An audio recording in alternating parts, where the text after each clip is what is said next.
मौलाना दिलवर हुसैन साइदी मद्दुल आली के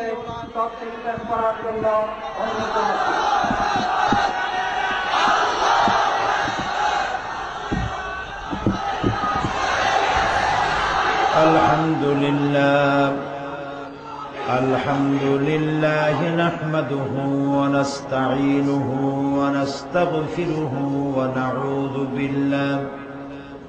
व नऊज़ु बिल्लाहि मिन शुरूरि अनफुसिना व मिन सय्यिआति अअमालिना मन यहदिल्लाहु फला मुदिल्ल लहु व मन युद्लिल फला हादिय लहु ونشهد أن لا إله إلا الله وحده لا شريك له ونشهد أن سيدنا وحبيبنا ومولانا محمدا عبده ورسوله الذي أرسله بالحق بشيرا ونذيرا وداعيا إلى الله بإذنه وسراجا منيرا فقد قال الله تعالى في كلامه المجيد وفرقانه الحميد أعوذ بالله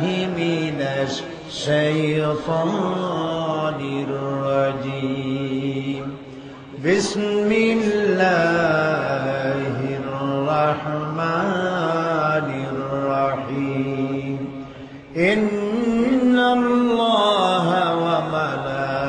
وملائكته يصلون على النبي يا أيها الذين آمنوا صلوا عليه وسلموا تسليما اللهم صل على سيدنا مولانا محمد وعلى آل سيدنا مولانا محمد اللهم صل على سيدنا مولانا محمد وعلى آل سيدنا مولانا محمد بلغ العلا بكماله كشف الدجى بجماله حسنت جميع خصاله صلوا عليه होना ये फूल तो बुलबुल का तरन्नुम भी न हो चिमन दहर में कलियों का तबस्सुम भी न हो बलगल उला कशफत दुजा बिजमालिही हसनत जमीअ खिसालिही सल्लु अलैहि सम्मानित सभापति अल आह अल हबीब हजरतुल अल्लाम मौलाना शमसुद्दीन साहेब हाफिज़हुल्लाह आजकेर महफिले रौनक बख्श मेहमान अजीम उस्ताजुल असातिज़ा शेखुल हदीस अल्लामा हजरत मौलाना मुफ्ती सईद अहमद साहेब अतालल्लाहु उम्रहु व बारकल्लाहु फी हयाती এখানে আরো উপস্থিত রয়েছেন আমার সহকর্মী বাংলাদেশ জাতীয় সংসদের মাননীয় সদস্য মুহাদ্দিস হযরত মাওলানা আবু সাঈদ সাহেব हज़रात उलमाए किराम महफिले उपस्थित वीर चट्टला तथा बांग्लादेशेर विभिन्न एलाका थेके आगत प्रतिवेशी देश थेके आगत सम्मानित भाइरा পর্দার আড়ালের মা এবং বোনেরা, সুপ্রিয় সাংবাদিক বৃন্দ, আইন শৃঙ্খলায় নিয়োজিত বাহিনী, আসসালামু আলাইকুম ওয়া রাহমাতুল্লাহি ওয়া বারাকাতুহু। আমরা মহান আল্লাহ রব্বুল ইজ্জত ওয়াল জালাল তার দরবারে নতশিরে শুকরগুজার হচ্ছি, যিনি চট্টগ্রাম ইসলামী সমাজ কল্যাণ পরিষদ কর্তৃক আয়োজিত ঐতিহাসিক তাফসীরুল কোরআন মাহফিলের 26তম বার্ষিকী উপলক্ষে আয়োজিত মাহফিলের চতুর্থ দিবসে আমাদেরকে উপস্থিত হওয়ার তৌফিক এনায়েত করেছেন। মনিবের দরবারে শুকরগুজার হচ্ছি, বলছি আলহামদুলিল্লাহ। রব্বানা লাকাল হামদ হামদান কাসীরান তাইয়্যিবান মুবারাকান ফীহি ইয়া রাব্বি লাকাল হামদু কামা ইয়ানবাগি লিজালালি ওয়াজহিকা ওয়া আযীমি সুলতানিকা। প্রাণ ভরে, কলিজা ভরে আমাদের মুনীব, মাওলা, খালেক, আমাদের মালিক, আমাদের রাজ্জাক, তার পবিত্র দরবারে, আলিশান দরবারে, শাহানশাহ দরবারে আমরা শুকর আদায় করে নিলাম, আলহামদুলিল্লাহ। আজকে অত্যন্ত মুগ্ধ হয়ে আমি ওয়াজ শুনতেছিলাম ওস্তাজুল আসাতিজা হযরত মাওলানা মুফতি সাঈদ আহমদ সাহেবের। আল্লাহ তাআলা তাকে হায়াতে তাইয়্যিবা সেহাতে কুল্লিয়া দান করুন। এই সব ওয়াজ শুনলে পরে ঈমান তাজা হয়ে যায়, শিরক এবং বিদআত থেকে বাঁচার জন্য মানুষ রাস্তা পেয়ে যায়। তাকে আল্লাহ তাআলা এই কথাগুলি জনতার সামনে পেশ করার জন্য আরো সুস্থ জীবন, দীর্ঘ জীবন আল্লাহ দান করুন। প্রিয় ভাই সব, এই পৃথিবী আল্লাহ তাআলা সৃষ্টি করেছেন এবং এই পৃথিবীর মানুষের কোন জিনিসটার বেশি প্রয়োজন সেটি আল্লাহর চাইতে ভালো কারো বোঝার কথা নয়, ঠিক কিনা? মানুষের স্রষ্টাকে আকাশের, বাতাসের, জমিনের, সকলের স্রষ্টা আল্লাহ। তিনি ভালো করে জানেন এই মানুষগুলির সব থেকে বেশি জরুরত কি। সেই সমস্ত জরুরতগুলি চাওয়ার আগে তিনি পূরণ করেছেন বিধায় তার নাম হচ্ছে রব্বুল আলামিন। মানুষের সব থেকে বেশি জরুরত কি এ ব্যাপারে প্রশ্ন উঠলে কেউ বলবেন পানি, কেউ বলবেন বাতাস, কেউ বলবেন ভাত, কেউ বলবেন রুটি। যার যেটাই বেশি দরকার সে সেটা বলবে। কিন্তু আসল কথাটা কি? মানুষের জন্য সব থেকে বড় জরুরত কি? এটি হচ্ছে এ প্রশ্নের একমাত্র জবাব। মানুষের জন্য সব থেকে বেশি জরুরত হচ্ছে নবুয়ত, রিসালাত। নবুয়ত এবং রিসালাতকে যদি জনগণ জানতে না পারে, বুঝতে না পারে, মানুষ চিনতে না পারে, তাহলে আল্লাহকে চিনতে পারবে না। আল্লাহকে চেনার জন্য, জানার জন্য, তার কাছে যাওয়ার জন্য, তার নৈকট্য অর্জন করার জন্য নবুয়ত এবং রিসালাত মানুষের সব থেকে বেশি জরুরি। এজন্য আল্লাহ তাআলা কোরআনে কারীমে সূরা নাহলের মধ্যে বলেছেন, وعلى الله قصد السبيل ومنها جائر ولو شاء لهداكم أجمعين وعلى الله قصد السبيل। সোজা রাস্তা বলে দেওয়ার দায়িত্ব আমি আল্লাহ। সোজা রাস্তা বলে দেওয়ার দায়িত্ব কার? আল্লাহ তাআলা বলছেন আমার দায়িত্ব। ওয়ামিনহা জাইর, যেখানে আছে বাঁকা বক্রপথ, যেখানে রয়েছে অসংখ্য বক্রপথ, সেখানে সোজা রাস্তা বলে দেওয়ার দায়িত্ব হচ্ছে আমি আল্লাহ।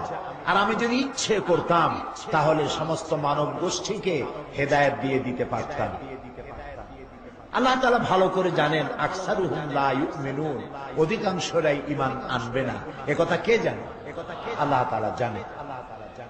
এই আয়াতে কারিমার মধ্যে ওয়ালাল্লাহি কাসদুস সাবিলি ওয়া মিনহা জাইরুন ওয়ালাউ শাআ লাহাদাকুম আজমাইন, সূরা আন-নাহলের এই আয়াতের মধ্যে আল্লাহ তাআলা নবুয়ত এবং রিসালাতের ইঙ্গিত দিয়েছেন।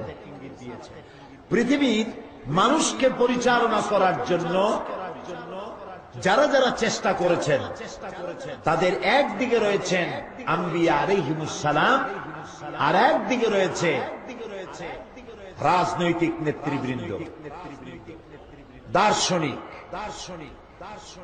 ইত্যাদি। তারাও মানুষের জন্য চেষ্টা করেছেন। যেমন এই পৃথিবীতে মানুষের কল্যাণের জন্য কার্ল মার্কস, মাও সেতুং, এই সমস্ত লোকেরা, লেনিন, এইসব লোকেরা কম চেষ্টা করে নাই। মানুষের কল্যাণের জন্য তারা কারাবরণ করেছেন, বই লিখেছেন, পালিয়ে বেড়ায়েছেন, জেল জরিমানা খেটেছেন, বহু কষ্ট তারা করেছেন। অন্যদিকে আল্লাহর নবীরাও মানুষের কল্যাণের জন্য কষ্ট করেছেন, দেশান্তরিত হয়েছেন, মার খেয়েছেন, কারাবরণ করেছেন, জীবিত অনেক নবীকে হত্যা করা হয়েছে। ঠিক নয় কি? এখন আমরা মুসলমান বিশ্ববাসী মানুষ যারা, আমরা কোন দিকে যাব?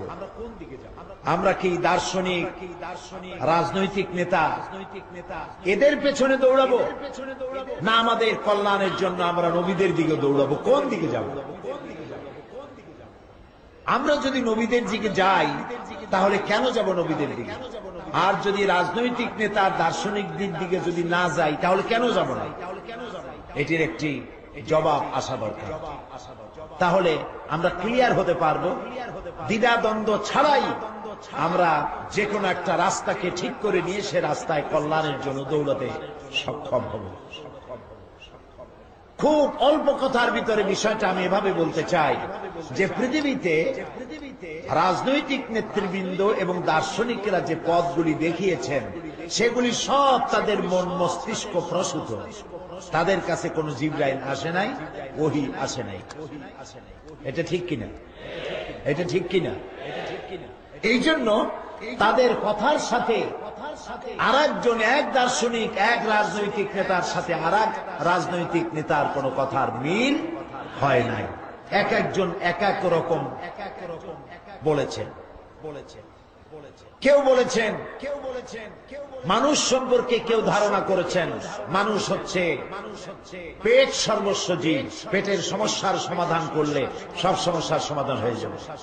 কেউ বলেছেন মানুষ সেক্স সর্বস্ব জীব, সেক্সের সমস্যার সমাধান করলেই সব সমাধান হয়ে যাবে। আবার কেউ বলেছেন মানুষ মোটে মানুষই না, মানুষ হলো বান্দর। এগুলি আপনারা নিশ্চয়ই পড়েছেন, ঠিক না ভাই?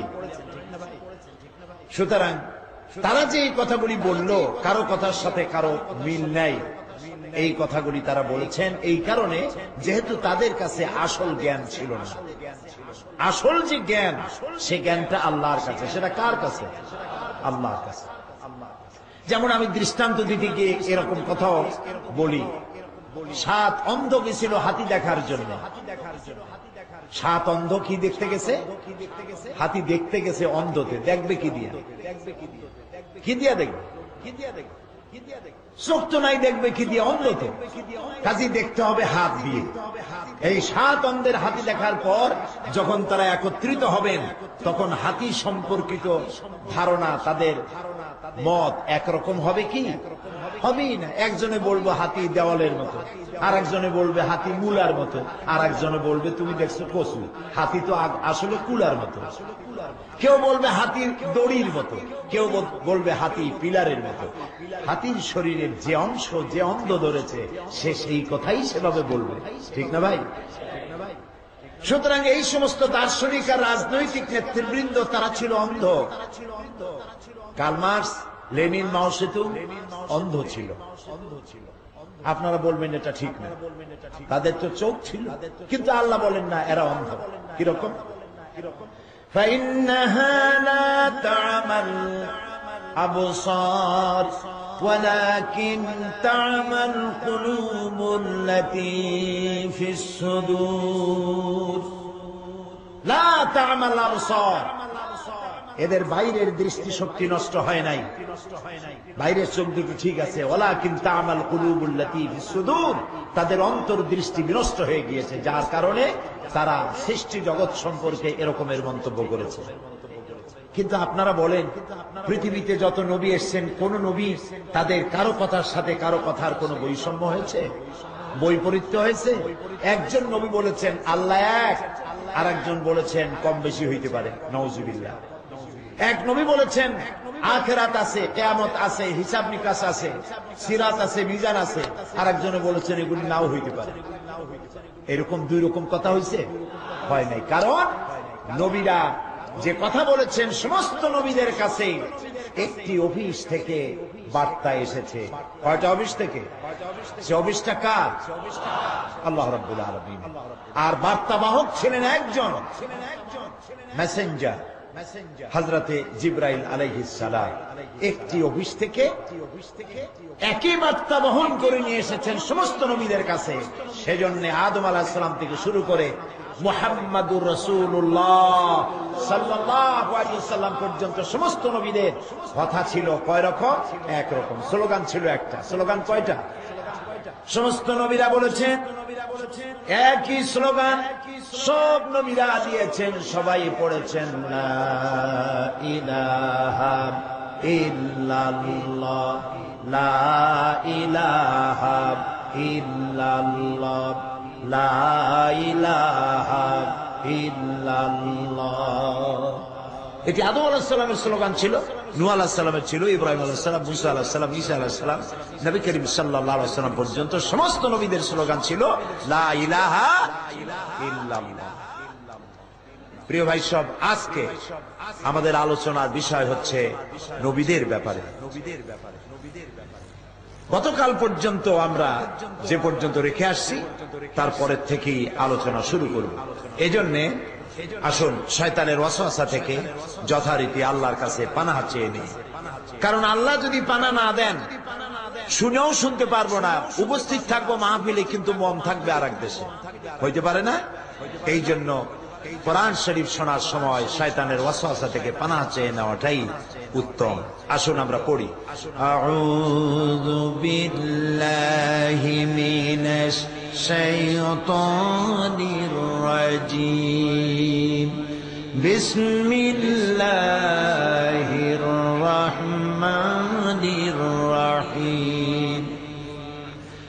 লাইসাল বিররা আন তুওয়াল্লু وجوهكم قبل المشرق والمغرب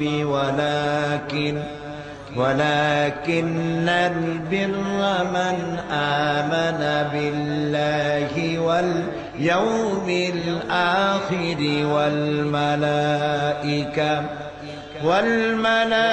والملائكة والكتاب والنبي। একটি লম্বা আয়াতের একটি অংশ আপনাদের সামনে তেলাওয়াত করেছি। সেই শুরু করেছি 20 ডিসেম্বর থেকে। আমরা আলোচনা করে যাচ্ছি, কুল কিনারা করতে পারিনি। কুল কিনারা করা তো সম্ভব না, কারণ আল্লাহ তাআলা বলেছেন قل لو كان البحر مدادا لكلمات ربي لنفد البحر قبل أن تنفد كلمات ربي ولو جئنا بمثله مددا। আল্লাহ রাব্বুল আলামিন বলেন, হে নবী আপনি বলুন, तमाम পৃথিবীর সমস্ত সমুদ্র আর মহাসমুদ্রের পানিগুলি যদি একত্রিত করে কালি বানানো হয়, আর তাই দিয়ে যদি আমার কালামের, আমার রবের কালেমার ব্যাখ্যা লেখা যদি শুরু হয়ে যায়, লিখতে লিখতে तमाम পৃথিবীর পানিগুলি শেষ হয়ে যাবে, আমার রবের কালেমার ব্যাখ্যা লেখা শেষ হবে না। এই বিশাল আজিম কিতাব আল্লাহ তাআলা আমাদের দান করছেন। কেন? হুদাল লিন্নাস, হাদা বায়ানুল লিন্নাস। আজকের মাহফিলে যে সব অমুসলিম ভাইয়েরা এসেছেন, হিন্দু, বৌদ্ধ, খ্রিস্টান, উপজাতীয়। আমরা তাফসীরুল কোরআন মাহফিল থেকে তাদেরকে মোবারকবাদ জানাচ্ছি, সাধুবাদ জানাচ্ছি, সুস্বাগতম বলছি, ওয়েলকাম বলছি। কারণ কোরআন শুধু আমাদের জন্য নয়, কোরআন শুধু মুসলমানদের জন্য নয়, কোরআন গোটা বিশ্ববাসীর জন্য, সুবহানাল্লাহ, সকলের জন্য কোরআন উন্মুক্ত। এই কোরআনে কারীমের মধ্যে আল্লাহ তাআলা বলছেন, সূরা আল বাকারা 177 নম্বর আয়াত, আল্লাহ তাআলা বলছেন, লাইসাল বিররা আন তুওয়াল্লু বুজুহাকুম কিবালাল মাশরিকি ওয়াল মাগরিব। পূর্ব আর পশ্চিমে কতটা মুখ ঘুরালে তুমি পূর্ব দিকে বা পশ্চিম দিকে, এরই মধ্যে কল্যাণ নিহিত নয়। আসল নেকির কাজ হলো, আসল নেকি হচ্ছে আল্লাহর প্রতি ঈমান, পরকালের উপরে বিশ্বাস, ফেরেশতা এবং কিতাবের উপরে বিশ্বাস, আর নবীদের উপরে বিশ্বাস, আর এই বিশ্বাসের ভিত্তিতে জীবন গড়া। আমরা বিশ্বাস একটা করি কিন্তু জীবনটা সেভাবে গড়ি না, এই কথা ঠিক কিনা? বিশ্বাস করি সাহায্য করতে পারেন আল্লাহ, তারপরেও হযরত মাওলানা মুফতি সাইদ আহমদ সাহেব যে কথাগুলি বলেছেন, কত বাস্তব। আল্লাহরে থুইয়া আমরা কবরের কাছে গিয়ে হাজির হই, ইয়া খাজা বাবা মেরা মতলব কো পুরা করে দে। তাহলে বিশ্বাস করছিলাম একটা, করলাম গিয়ে আর একটা, ঠিক কিনা? এটাই হচ্ছে আমাদের সমস্যা। এই জন্য আল্লাহ তাআলা বলছেন, পূর্ব আর পশ্চিমে কত মাথা ঘুরাইছো, কতবার সেজদা দিয়েছো, এইটি মূল ব্যাপার না। আসল ব্যাপারটাই হলো আল্লাহর প্রতি ঈমান, পরকালে বিশ্বাস। এগুলির ব্যাখ্যা অল্প করে হলেও প্রত্যেক দিন কিছু কিছু ব্যাখ্যা আপনাদের সামনে আমরা দেওয়ার চেষ্টা করেছি। যেগুলি কথা বলেছি আল্লাহ তা আমাকে আমল করার তৌফিক দিন, আর যারা শুনেছেন আল্লাহ তাদেরকে আমল করার তৌফিক দান করুন। আজকে আলোচনা হবে নবীদের প্রতি ঈমান, নবীদের প্রতি, আম্বিয়া আলাইহিমুস সালাম, তাদের প্রতি ঈমান। এই পৃথিবীতে আল্লাহ তাআলা নবী পাঠিয়ে দিয়ে সব থেকে বড় ইহসান করেছেন আমাদের প্রতি, আলহামদুলিল্লাহ বলেন। আজকে যে কথাগুলি বলতে চাই তা কয়েকটা ভাগে বিভক্ত হবে। প্রথম ভাগে বলতে চাই নবুয়তের জরুরত, দ্বিতীয় ভাগে বলতে চাই সমস্ত নবীরা ছিলেন মানুষ, তৃতীয় ভাগে বলতে চাই নবীদের কাছে গায়বের ইলম ছিল না, আল্লাহ যতটুকু জানিয়েছেন তার বেশি তারা জানতেন না, এবং নবীদের উপরে বিশ্বাসের ভিত্তিতে আমাদের জীবন পরিচালনার পদ্ধতি কি হবে, এই কথাগুলি আলোচনা করার চেষ্টা করব বিমাশিয়াতিল্লাহ তাআলা। সুবহানাকা লা ইলমা লানা ইল্লা মা আল্লামতানা আলাইহি তাওয়াক্কালতু ওয়া ইলাইহি উনীব। প্রিয় ভাই সব, নবীদের উপর বিশ্বাস করার কথাটা আল্লাহ তাআলা বলেছেন, এটি ঈমানের সবথেকে বড় অঙ্গ। আমরা নবী বিশ্বাস না করলে আল্লাহরে বিশ্বাস করা হবে না। কেউ যদি আল্লাহরে বিশ্বাস করে নবী মানে না, তার অবস্থা কি হবে বলতে পারবেন? কি কয় ঈমান থাকবে না, কাফের। কাফের নবী আল্লাহ মানে কিন্তু নবী মানে না, কাফের হয়ে যাবে। এই জন্য আমাদেরকে বিষয়টা বুঝতে হবে, নবীদের প্রতি ঈমান আনতে হবে।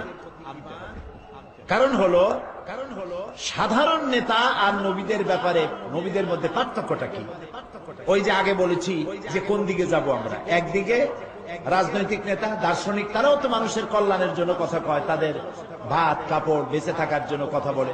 নবীরাও দুনিয়ায় শান্তি আখিরাতের মুক্তির কথা বলে। এখন কথা মানবো কার? এজন্য আল্লাহ রাব্বুল আলামিন বলেন, ইয়াত্তাবিউনা ইল্লা যান্না ওয়া মা তাহওয়াল আনফুস। আল্লাহ তাআলা বলেন, তারা যে বস্তুটি অনুসরণ করে সাধারণ নেতারা, তা হচ্ছে অনুমান।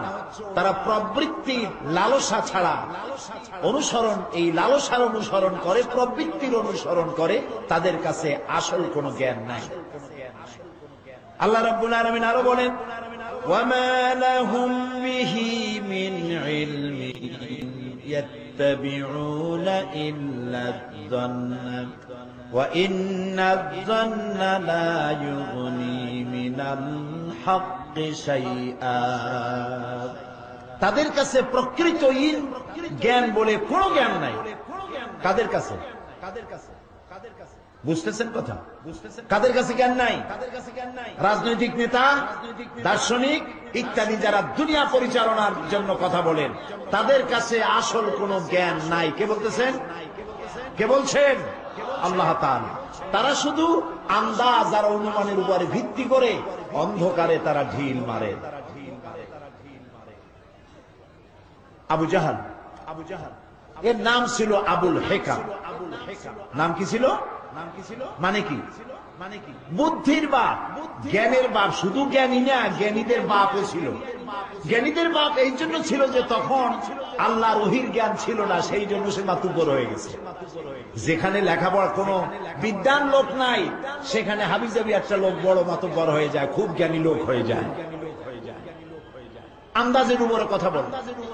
এরকম এক এলাকায় একজন মাতুব্বর ছিল, লেখাপড়া জানে না। লোকেরা তাকে বিশ্বাস করত, সে যা বলে তাই শুনত। একদিন খুব রকমের ঘূর্ণিঝড় হলো, তুফান হলো, জলোচ্ছ্বাস হলো, মানুষ কিছু মরল, বাড়ি ঘর ভাঙলো। লোকেরা দেখতে গেছে কত মানুষ যারা জীবিত ছিল কত মরল, কি হইল। যায় দেখে নদীর চরে, ওই দেশে আবার ঢেকি ছিল। ঢেকি বোঝেন তো? ঢেকি, ঢেকি তো বিলুপ্ত হয়ে যাচ্ছে, এখন তো সব রাইস মিল হয়ে আসান হয়ে গেছে। ওই ঢেকির মাথায় যেটা থাকে, যেটা ধানগুলো ভানে, ওইটা কি বলে? হ্যাঁ, তুষার, মুষা। খুব ভালো কথা। এই মুষালের একদিক চিকন আর একদিকে লোহার একটা বেড়ি মতো, সেখানে আবার একটু খাপ লাগা। এখন ওরা গিয়ে সকালবেলা ওই দেশে দেখি নাই, তারা এটা দেখে চিন্তা করলো জিনিসটা কি, এটা কি আল্লাহর কোন গজব, কলেনা না বসন্ত না লানত, জিনিসটা কি? সবাই চিন্তায় পড়ে গেল। সবাই বললো চলো, এত চিন্তা দিয়ে কাম নিয়ে, কাম কি? আমাদের এলাকার সব থেকে যে বড় মাতব্বর আছে, সমস্ত সমস্যাগুলি তো তিনি আমাদের জন্য আসান করে দেন, চলো তার কাছে যাই। যাইয়া তারে বললো যে এরকম একটা জিনিস চরের মধ্যে দেখলাম, আসেন একটু দেখেন। দেখে দেবো। সবাই বললো যে হুজুর বলেন তো জিনিসটা কি। সে প্রথমে একটু হাসে দিল, তারপরে কাঁদি দিল। লোকেরা কয় যে স্যার আমরা তো কিছু বুঝলাম না, আপনি একাই হাসলেন, একাই কাঁদলেন, বিষয়টা কি? কয় হাসলাম এই জন্য, কানলাম তো এই জন্য যে আমি যদি মরে যাই, এই সামান্য জিনিস চেনো নাই, আমি যদি মরি তাহলে তোমাদের উপায় হবে কি, সেই দুঃখে আমি কাঁদছি। জিজ্ঞেস করলো হাসলেন কেন? হাসলাম এই লজ্জায় যে আমি নিজেও বুঝি না এই জিনিসটা কি। এই হলো আপনাদের রাজনৈতিক নেতা, এই হলো আপনাদের দার্শনিক। এদের কাছে কোনো জ্ঞান নাই। এদের কাছে যে জ্ঞান, সীমাবদ্ধ জ্ঞান। মানুষের জ্ঞান সীমাবদ্ধ, আল্লাহর জ্ঞান বলেন অসীম। আল্লাহর জ্ঞান অসীম, মানুষের জ্ঞান সসীম। জ্ঞানের চৌহদ্দি, মানুষের জ্ঞানের চৌহদ্দি, সীমা পরিসীমা, বাউন্ডারি হচ্ছে মানুষ অতীত ভুলে যায়, ভবিষ্যৎ জানে না, বর্তমান সম্পর্কে সিদ্ধান্ত নিতে গিয়ে ভুল করে। এ হলো মানুষের জ্ঞান। মানুষের কাছে কাল হলো তিনটা: অতীত, বর্তমান আর কি ভবিষ্যৎ। আল্লাহর কাছে কাল কয়টা? মাত্র একটি। জোরে বলেন কয়টা? একটা। আল্লাহর কাছের কালটা হলো সবটাই বর্তমান, তার কাছে অতীত ভবিষ্যৎ বলে কোনো কাল নাই। আল্লাহ রাব্বুল আলামিনের কাছে অতীত বর্তমান বলে কোনো কাল নাই, বলে অতীত ভবিষ্যৎ বলে কোনো কাল নাই, বলে বর্তমানের উপরে ভিত্তি করে তিনি যে সংবিধান দিয়েছেন তার নাম কোরআন শরীফ। দুনিয়ায় যত সংবিধান মানুষ তৈরি করেছে, পরিবর্তন করা লেগেছে, কিন্তু কোরআন নামক সংবিধানের কোনো পরিবর্তন আজও হয় নাই। ভবিষ্যতে হবে, ভবিষ্যতে হবে, ইলা ইয়াউমিল কিয়ামাহ, কোন পরিবর্তনের প্রয়োজন নেই। সুতরাং আমরা জেনে নিলাম যে যারা নাকি দার্শনিক, রাজনীতিবিদ যারা কথা বলেন মানুষের কল্যাণের জন্য, তাদের কথাগুলি অধিকাংশই হচ্ছে আন্দাজ এবং অনুমান ভিত্তিক। আর নবীরা যে কথা বলেন সেই কথাগুলি হলো আল্লাহর জ্ঞানে, আল্লাহর কথাই তারা বলেন। সুবহানাল্লাহ। দেখুন হযরত ইব্রাহিম আলাইহিস সালাম সম্পর্কে বলা হচ্ছে, হযরত ইব্রাহিম তার পিতাকে ডেকে বলছেন। বিষয়টা হচ্ছে যে রাজনৈতিক নেতা দার্শনিকদের কাছে কোনো জ্ঞান আল্লাহর পক্ষ থেকে নাই। যে জ্ঞানটা দিয়ে তারা কথা বলে সেটা হলো তাদের নিজেদের বানানো। আর নবীরা যত কথা বলেন সেই জ্ঞানটা হচ্ছে কার? আল্লাহ। ইব্রাহিম আলাইহিস সালাম তার পিতাকে ডেকে বলছেন, ইয়া আবাতি ইন্নী ক্বাদ জাআনি মিনাল ইলমি মা লাম ইয়াতিকা ফাত্তাবি'নি আহদিকা সিরাতান সাবিয়্যা। হে আমার সম্মানিত পিতা, ইন্নী ক্বাদ জাআনি মিনাল ইলম, নিশ্চয়ই আমার কাছে এমন এক ইলম এসেছে, মা লাম ইয়াতিকা, যা আপনার কাছে আসে নাই। ফাত্তাবি'নি, অতএব আপনি আমার অনুসরণ করেন। আহদিকা সিরাতান সাবিয়্যা, আমি আপনাকে সরল সহজ সোজা রাস্তা আমি আপনাকে বাতলে দেব। সুবহানাল্লাহ। ইব্রাহিম আলাইহিস সালামের কাছে যে কথাগুলি আসছে, কার কাছ থেকে এসেছে? আল্লাহ তাআলার কাছ থেকে। লূত আলাইহিস সালাম সম্পর্কে আল্লাহ তাআলা বলছেন, ওয়ালুতান আতাইনাহু হুকমান ওয়া ইলমা, লূতকে আমি বিচার শক্তি এবং তাকে আমি জ্ঞান দান করেছি। হযরত মূসা আলাইহিস সালাম সম্পর্কে আল্লাহ বলেন, ওয়ালাম্মা বালাগা আশুদ্দাহু ওয়াস্তাওয়া আতাইনাহু হুকমান ওয়া ইলমা, তিনি যখন পূর্ণ যৌবনকালে পৌঁছে গিয়েছেন, উপনীত হন, তখন যখন পূর্ণাঙ্গ মানব হয়ে উঠলেন, তখন আল্লাহ তাআলা তাকে বিচার শক্তি এবং জ্ঞান দান করলেন। হযরত দাউদ এবং সুলাইমান সম্পর্কে আল্লাহ পাক বলছেন, ওয়ালাকাদ আতাইনা দাউদ ওয়া সুলাইমানা ইলমা, আমি দাউদ এবং সুলাইমানকে ইলম দান করেছি। এই সমস্ত আয়াত দিয়ে প্রমাণ হলো যে সমস্ত নবীরা যত কথা বলেছেন তাদের জ্ঞানটা ছিল আল্লাহর পক্ষ থেকে। এই জন্য পৃথিবীর কোন নবী একাডেমিক কোন কোয়ালিফিকেশন নাই। নবীরা কোন স্কুল কলেজ মাদ্রাসায় আল্লাহ তাদের পড়ান নাই, কারণ তারা হচ্ছেন নবী। এই সব সাধারণ মানুষের কাছে তারা শিখবে কি? এই জন্য নবীদের ওস্তাদকে বলে, নবীদের শিক্ষককে স্বয়ং আল্লাহ রাব্বুল আলামিন, তিনি তাদেরকে শিক্ষা দিয়েছেন। নবী করিম সাল্লাল্লাহু আলাইহি ওয়াসাল্লাম সম্পর্কে আল্লাহ তাআলা বলেছেন, মা ইয়ানতিকু আনিল হাওয়া ইন হুয়া ইল্লা ওয়াহয়ুন ইউহা, আমার নবী নফসকে, প্রবৃত্তিকে অনুসরণ করে কোনো কথা বলেন না। তিনি যা বলেন সব হচ্ছে ওহী। আমি যা বলতে বলি সেটাই তিনি বলেন। কোরআনের নামে নবী যা বলেছেন সবকিছু আল্লাহর কথা, এর মধ্যে নবীর কথা আদৌ নাই। পৃথিবীতে আল্লাহ যত নবী পাঠালেন, প্রত্যেক নবীকে তিনটা করে জিনিস দিয়েছেন সমভাবে, কম বেশি সব নবীদেরই দিয়েছেন। একটা হলো ওহী, আরেকটা হচ্ছে মুআজিজা, আরেকটা হচ্ছে উন্নত মানের চরিত্র। কয়টা হলো বলেন? কয়টা হলো? এক নম্বর কি? ওহী। ওহী ছাড়া নবী হওয়া যায় না। এই যে পৃথিবীর সর্বনিকৃষ্ট পাপিষ্ঠ কাফের গোলাম মোহাম্মদ কাদিয়ানী, ওর কবরে জাহান্নামের আগুন জ্বলুক, সবাই বলেন আমিন। নবুয়তের দাবি করলো, জিবরাইল একদিনও আসে নাই, না আসছিল? পৃথিবীর সমস্ত মানুষ একত্রিত হয়ে যদি কাউকে নবী বলে ভোট দেয়, যে উনাকে আমরা নবী বলে ভোট দিলাম, নবী হোক, ভোট দিয়ে নবী বানানো যাবে? জোরে বলেন, যাবে? ভোট দিয়ে নবী বানানো যায় না। নবী ইলেকশনে হয় না, নবী হয় কিসে? সিলেকশন। সিলেকশন কে করেন? জোরে বলেন, আল্লাহ রাব্বুল আলামিন সিলেক্ট করেন। এবং এই সিলেকশন করতে গিয়ে 40 বছরের একটা লোককে রাস্তা থেকে ধরে নিয়ে নবুয়ত দেন না, বরং যাকে নবী বানাবেন আলমে আরওয়াহ থেকে আল্লাহ তাআলা তাকে টার্গেটে নেন এবং দুনিয়ায় পাঠাবার পর আপন কুদরতি নিজাম দিয়ে তাকে পরিচালনা করে 40 বছর বয়সের সময় নবুয়তের মর্যাদা দিয়ে অভিষিক্ত করে দেন। পরিকল্পনা ভিত্তিক। এখানে পরিকল্পনা কার? আল্লাহ রাব্বুল আলামিনের পরিকল্পনায় কাজ করে। তো প্রত্যেক নবীকে আল্লাহ তাআলা তিনটি জিনিস দিয়েছেন। একটি হচ্ছে ওহী, আরেকটি হচ্ছে মুআজিজা। ওহী ছাড়া নবী হওয়া যায় না। মুআজিজা কি? মুআজিজা হচ্ছে পৃথিবীতে যে কোনো বড় শক্তিকে দুর্বল করে দেওয়ার মতো শক্তি আল্লাহ তাআলা আজেজ করার মতো, দুর্বল করে দেওয়ার মতো শক্তি আল্লাহ নবীদের হাতে দিয়ে দেন। যেমন মূসা আলাইহিস সালামের মুজিজা ছিল তার হাতের লাঠি। আল্লাহ রাব্বুল আলামিন বলেন, ওয়ামা তিলকা বিয়ামিনিকা ইয়া মূসা, মূসা রে তোমার হাতে, ডান হাতে ওটা কি? তিনি বললেন এটি হচ্ছে একটি লাঠি। আরো অনেক লম্বা জবাব দিলেন। আল্লাহ তাআলা বললেন লাঠিটারে ফেলে দাও। লাঠি ফেলে দেওয়া হলো। লাঠি কি হয়ে গেল? সাপ হয়ে। এটা ছিল তার মুজিজা। ওই সময় ছিল জাদুর প্রভাব। মূসা আলাইহিস সালাম লাঠি যখন ছেড়ে দিয়েছেন সাপ হয়ে গেছে।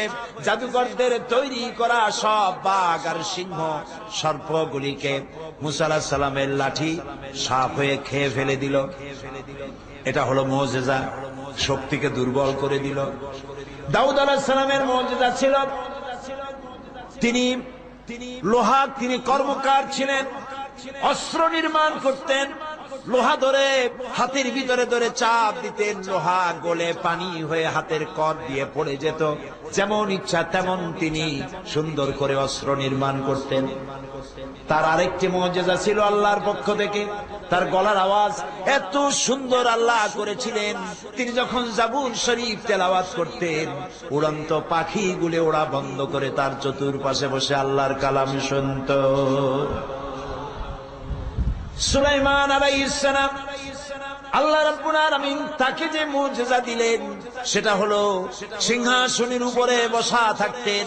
সকাল বেলায় এই সিংহাসন তাকে নিয়ে বিনা ইঞ্জিনে, বিনা মেশিনে মহাশূন্যের উপর থেকে উড়ে 1 মাসের পথ অতিক্রম করত। আবার বিকেল বেলায় 1 মাসের পর অতিক্রম করে পথ অতিক্রম করে আপন জায়গায় ফিরে আসতেন। ঈসা আলাইহিস সালামের মুজিজা ছিল জন্মান্ধের চোখের উপরে হাত বুলিয়ে দিতেন, জন্মান্ধ ভালো হয়ে যেত। কুষ্ঠব্যাধিগ্রস্ত রোগীর গায়ে হাত দিতেন, শরীর ভালো হয়ে যেত। দুনিয়ার নবীরা ইন্তেকাল করলেন, মুজিজা কেউ সাথে নিয়ে যান নাই, মুজিজা রেখে গেছেন। মূসা আলাইহিস সালাম মারা গেলেন, লাঠি তিনি কবরে নিয়ে যান নাই, কিন্তু তার ইন্তেকালের পরে তার উম্মতেরা একদিনের জন্য লাঠিটারে আর সাপ বানাইতে পারে নাই। দাউদ আলাইহিস সালাম ইন্তেকাল করেছেন, তার লোহাগুলিকে আর কেউ হাতের মুঠায় পরে নরম বানাতে পারে নাই। সুলাইমান আলাইহিস সালাম ইন্তেকাল করেছেন, তার সিংহাসনকে তার উম্মতেরা 1 সেকেন্ডের জন্য আর বাতাসে উড়াতে পারে নাই। ঈসা আলাইহিস সালামকে আল্লাহ পাক আকাশে তুলে নিয়েছেন, তার উম্মতেরা একদিনের জন্য কোন অন্ধ মানুষের চোখে হাত বুলাইয়া ভালো বানাইতে পারে নাই। তার মানে হলো পৃথিবীর সব নবীরা ইন্তেকাল করেছেন, মুজিজার সাথে সাথে মুজিজার কার্যকারিতা শেষ হয়ে গেছে। কিন্তু আপনার আমার নবী, বিশ্ব নবী মুহাম্মদুর রাসূলুল্লাহ সাল্লাল্লাহু আলাইহি ওয়াসাল্লাম, তার জীবনে হাজার হাজার মুজিজা সংঘটিত হয়েছিল। রাসূলের মুজিজার শ্রেষ্ঠ মুজিজা হচ্ছে কোরআন শরীফ। আল্লাহ নবী দুনিয়া থেকে বিদায় হয়ে গেছেন, কোরআন শরীফ অকাজে থাকে নাই, নিষ্ক্রিয় হয়ে যায় নাই। আল্লাহ নবীর জীবনের শ্রেষ্ঠ মুজিজা কোরআন এখনো মানুষ শোনে, বোঝে না, তার উপরেও চোখ দিয়া পানি পড়তে থাকে। কোরআনের আলোচনা মানুষেরা শোনে, বাপদাদার ধর্ম পরিত্যাগ করে পড়ে ফেলে লা ইলাহা ইল্লাল্লাহু মুহাম্মাদুর রাসূলুল্লাহ। 3টি জিনিস নবীদেরকে দেওয়া হয়েছে, ওহী, মুজিজা আর উন্নত চরিত্র। উন্নত চরিত্র নবীদের কপালে লেখা থাকে না উনি নবী, নবীর প্রমাণ হয় তার চরিত্র দিয়ে। সুবহানাল্লাহ। সাধারণ মানুষেরা দেখে বুঝতে পারে যে ইনি কোন সাধারণ মানুষ নন, ইনি আল্লাহর নবী, একথা বুঝতে পারে। তার চরিত্র, তার ব্যবহার দিয়ে পার্থক্য সূচিত হয় তিনি আল্লাহর নবী। এখন এই নবীদের উপরে নবুয়তের বিশ্বাসের অনিবার্য ফল শুধু ঈমান এবং ইবাদতের ব্যাপারই নয়, বরং জীবনের সকল বাস্তব ক্ষেত্রে আল্লাহর নবীর পথ অনুসরণ করতে হবে। আমরা সব নবীদের অনুসরণ করব, বিশ্বাস করব, সমস্ত নবীদের উপরে ঈমান আনব, কিন্তু আনুগত্য করব, অনুসরণ করব কেবলমাত্র একজনের। তার নাম কি? মুহাম্মদুর রাসূলুল্লাহ সাল্লাল্লাহু আলাইহি ওয়াসাল্লাম। আল্লাহ রাব্বুল আলামিন বলেন, ওয়া মা আরসালনা মির রাসূলিন ইল্লা লিয়ুতাআ বিইযনিল্লাহ। আমি যে নবী পাঠিয়েছি কেবল আল্লাহর নির্দেশে তার আনুগত্য করার জন্যই পাঠিয়েছি। কে বলতেছেন? আল্লাহ তাআলা। মান ইউতি'র রাসূলা ফাকাদ আতা আল্লাহ। যে ব্যক্তি রাসূলের আনুগত্য করল সে আল্লাহর আনুগত্য করল, যে ব্যক্তি রাসূলের নাফরমানি করল সে আল্লাহর সাথে নাফরমানি করল। কথা কি বুঝে আসতেছে? আল্লাহ রাব্বুল আলামিন আনুগত্যের ব্যাপারে বলছেন, কুল ইন কুনতুম তুহিব্বুনাল্লাহ ফাত্তাবিউনি ইউহিব্বুকুমুল্লাহ ওয়া ইয়াগফির লাকুম যুনুবাকুম আল্লাহু গফুরুর রহিম। হে নবী, আপনি বলুন, ইন কুনতুম তুহিব্বুনাল্লাহ, তোমরা যদি আল্লাহকে ভালোবাসো। আমরা কি আল্লাহরে ভালোবাসি? এই 3-4 জনে বাসি নাকি? আমরা কি আল্লাহরে ভালোবাসি? কিন্তু আমি আল্লাহরে ভালোবাসি। ভালোবাসা তো একতরফা হয় না, ভালোবাসা দুই দিক থেকে হতে হয়, ঠিক না? এখন আমি আল্লাহরে ভালোবাসি দাবি করলাম, কিন্তু আল্লাহ আমাকে ভালোবাসেন কিনা সেটা তো আমি জানি না। আল্লাহ যদি আল্লাহর ভালোবাসাকে আমরা পেতে চাই, আল্লাহ রাব্বুল আলামিন বলেন, নবী আপনি বলুন, তোমরা যদি আল্লাহকে ভালোবাসো তাহলে ফাত্তাবিউনি, আমার অনুসরণ করো, আমার অনুকরণ করো, ইউহিব্বুকুমুল্লাহ, তাহলে আল্লাহ রাব্বুল আলামিন তোমাদের ভালোবাসবেন। সুবহানাল্লাহ বলতে ইচ্ছে করে না? আল্লাহর ভালোবাসা যদি পাইতে চাই তাহলে কি করতে হবে? রাসূলের আনুগত্য এবং অনুসরণ করতে হবে। বিশ্বকবি, কবি সম্রাট আল্লামা ইকবাল বলেন, কি মুহাম্মদ সে ওফা তূনে তো হম তেরে হ্যাঁ, কি মুহাম্মদ সে ওফা তূনে তো হম তেরে হ্যাঁ, ये जहां चीज ही क्या लोहो कलम तेरे हैं। মুহাম্মদ সাল্লাল্লাহু আলাইহি ওয়াসাল্লামের সাথে মহব্বতের কানেকশন জুড়ে দাও, তাকে ভালোবাসো, তার অনুকরণ করো, তাহলে আকাশ আর জমিন তো দূরের কথা, লৌহ কলম আল্লাহ তোমার জন্য করে দিবে। তার অনুসরণ অনুকরণ করতে হবে জীবনের সব ক্ষেত্রে। আমরা অনুসরণ অনুকরণ করি ঠিকই, কোথায় কোথায় করি? সুবিধাবাদ জিন্দাবাদ, মিষ্টি খাওয়ার ব্যাপারে আমরা আছি, সুরমা দেওয়ার ব্যাপারে আছি, আতর দেওয়ার ব্যাপারে আছি। রাসূলের সুন্নত দুই প্রকার, ছোট আর বড় না, ছোট আর বড় না। রাসূলের একটি সুন্নত এক পাল্লায় যদি রাখা হয়, আর আকাশ আর জমিন যদি আর এক পাল্লায় রাখা হয়, সমান হবে না। রাসূলের সুন্নত পালনের ক্ষেত্রে দুই ধরনের, এক ধরনের সুন্নত পালন করা সহজ, আর এক ধরনের সুন্নত পালন করা কঠিন। আমরা কোন দিকে? আমরা সুবিধাবাদ জিন্দাবাদে। এটা খুবই সহজ, বিশাল বিশাল আলিশান মিছিল বানায়া, তারপরে ফুল ছিটাইয়া, তোমপে লাখো সালাম, এটা খুবই সহজ। কিন্তু ওইটা খুবই কঠিন। কোন সরকার যদি ইসলামের বিরুদ্ধে কোন ভূমিকা নেয়, তখন সরকারের বিরুদ্ধে মিছিল করা, আল্লাহ এবং আল্লাহ রসুলের বিরুদ্ধে কোন আইন পাশ হচ্ছে তার বিরুদ্ধে গিয়ে মিছিল করা, এইটা খুব সহজ নয়, এটা খুব কঠিন। সেই জন্য এই ক্ষেত্রে লোক পাওয়া যায় কম, আর ওখানে লোক পাওয়া যায় বেশি। রাস্তার এমাথা ওমাথা গাড়ি আর মানুষ দিয়া ভরা, মনে হয় যেন মোহাম্মদ সব ওনরা করলেন। এটি সঠিক নয়। রাসূলের মহব্বত মিছিলে প্রমাণ করে না। রাসূলের মহব্বত প্রমাণ করে যে আদর্শকে প্রতিষ্ঠা করার জন্য নবী করিম সাল্লাল্লাহু আলাইহি ওয়াসাল্লাম তার দান্দার মোবারককে শহীদ করেছিলেন, তায়েফে মার খেয়েছিলেন। হযরতে হামজা রাদিয়াল্লাহু তাআলা আনহু কাঁচা কলিজা চাবায় খেয়েছিল কাফের। এই যে দুরবস্থার সৃষ্টি হয়েছিল, এই সুন্নতকে জীবিত করার জন্য যারা ময়দানে কাজ করে তারাই প্রকৃতপক্ষে রাসূলের অনুসারী এবং মহব্বত তারাই করে থাকে। খালি টুপি দাড়ি জামা শুধু এতটুকু সুন্নত পালন করলেই হবে না, পূর্ণাঙ্গ আনুগত্য হবে নবী করিম সাল্লাল্লাহু আলাইহি ওয়াসাল্লামের। তার মিশনকে জানতে হবে এবং তার মিশনের উপরে নিজেকে পরিচালিত করতে হবে। রাসূলুল্লাহ বলেন সাল্লাল্লাহু আলাইহি ওয়াসাল্লাম, তিনি আল্লাহ তাআলা তাকে ক্ষমতা দিয়েছিলেন, একদিকে নবী আর একদিকে রাষ্ট্র শাসক।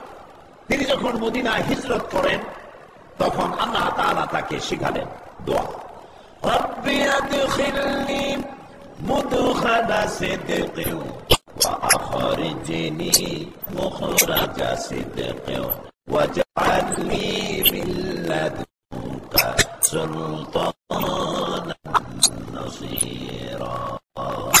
আয় আল্লাহ, আমাকে সত্যের সাথে প্রবেশ করাও, সত্যের সাথে আমাকে বের করো, আর তোমার পক্ষ থেকে আমাকে সুলতানে নাসির দান করো। দুনিয়ার সব মুফাসসির মুহাদ্দিস এই আয়াতের তাফসীর করেছেন, ব্যাখ্যা করেছেন। সুলতানে নাসির শব্দের অর্থ হলো রাষ্ট্রীয় ক্ষমতা। আল্লাহ শিখাই দিলেন, নবী আপনি আমার কাছে রাষ্ট্রীয় ক্ষমতা চান। সুবহানাল্লাহ। এই দোয়া তিনি করলেন আর আল্লাহ রাব্বুল আলামিন তাকে রাষ্ট্রীয় ক্ষমতা দিলেন। এই রাষ্ট্রীয় ক্ষমতা অর্থাৎ এই যে কোরআন, এটার নাম কি বলেন? এই কোরআন শরীফ নিজের রং দেখাতে পারে না, এ কোরআন নিজে নিজের রং দেখাতে পারে না, এ কোরআন হাঁটতে পারে না, এ কোরআন চলতে পারে না। কোরআন নিজে না পারে, রাষ্ট্র যদি কোরআনের সহযোগিতা করে তাহলে কোরআন তার রং দেখাইতে পারে।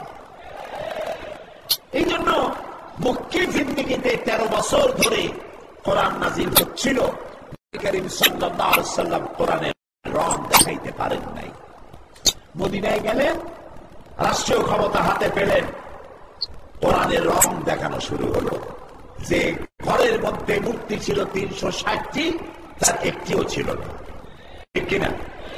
সুদ বন্ধ হলো, ঘুষ বন্ধ হলো, জেনা বন্ধ হলো, এই সব কিছুকে বন্ধ করে দিয়ে তিনি কোরআনের আইন চালু করে দিলেন। কোরআনের শাসন শুরু হলো, চুরি বন্ধ, ডাকাতি বন্ধ, মানুষ দরজা খুলে ঘুমাবার সুযোগ পেল।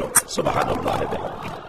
নবীর প্রতি বিশ্বাসের অর্থ এটা নয় রবিউল আউয়াল মাস আসলেই আমরা আসি, ইয়া নবী সালাম আলাইকা, ইয়া রাসূল সালাম আলাইকা, তারপর গরম গরম রসগোল্লা ভাতখানায়, হে রাসূল আপনাকে আর কত মহব্বত করবো। দেখেন, আপনার ভালোবাসায় আমার শহরের সব মিষ্টি আমরা খাইয়ে ফেলেছি।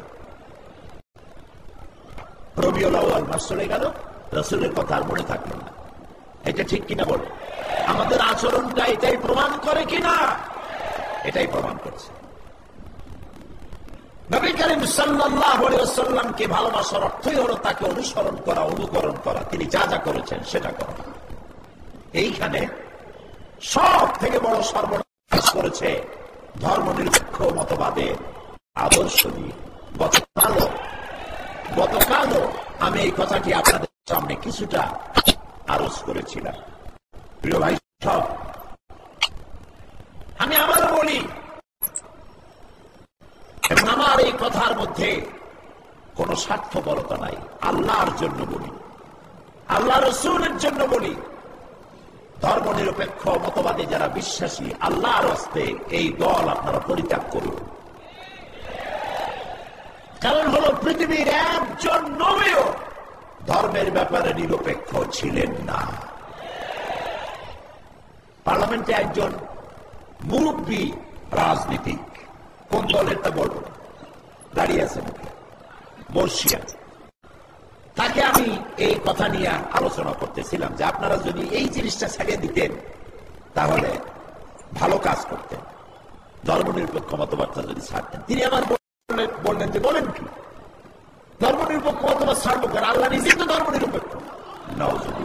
চিন্তা করলাম দাড়িগুলা পাকছে, কোরআন সম্পর্কে এক পয়সারও জ্ঞান নেই, হায় রে পোড়া কপাল।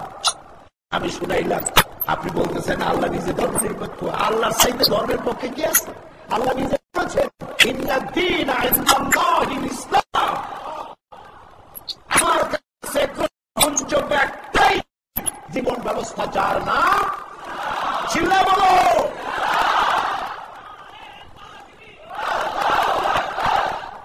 সুতরাং এই একটি আমার কাছে পছন্দ, তার নাম ইসলাম। তো আপনি আল্লাহর ধর্মনিরপেক্ষ বানাইতেছেন।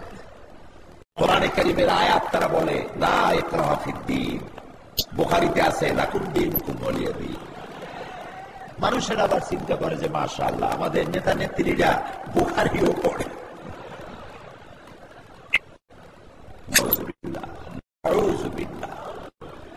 আমি আপনাদেরকে বিনীতভাবে অনুরোধ করি, বিশ্বাস করুন কোরআন আমার সামনে। ধর্ম নিরপেক্ষ মতবাদ দুনিয়ার সব আলেমদের দৃষ্টিতে একটি সুস্পষ্ট কুফরি মতবাদ।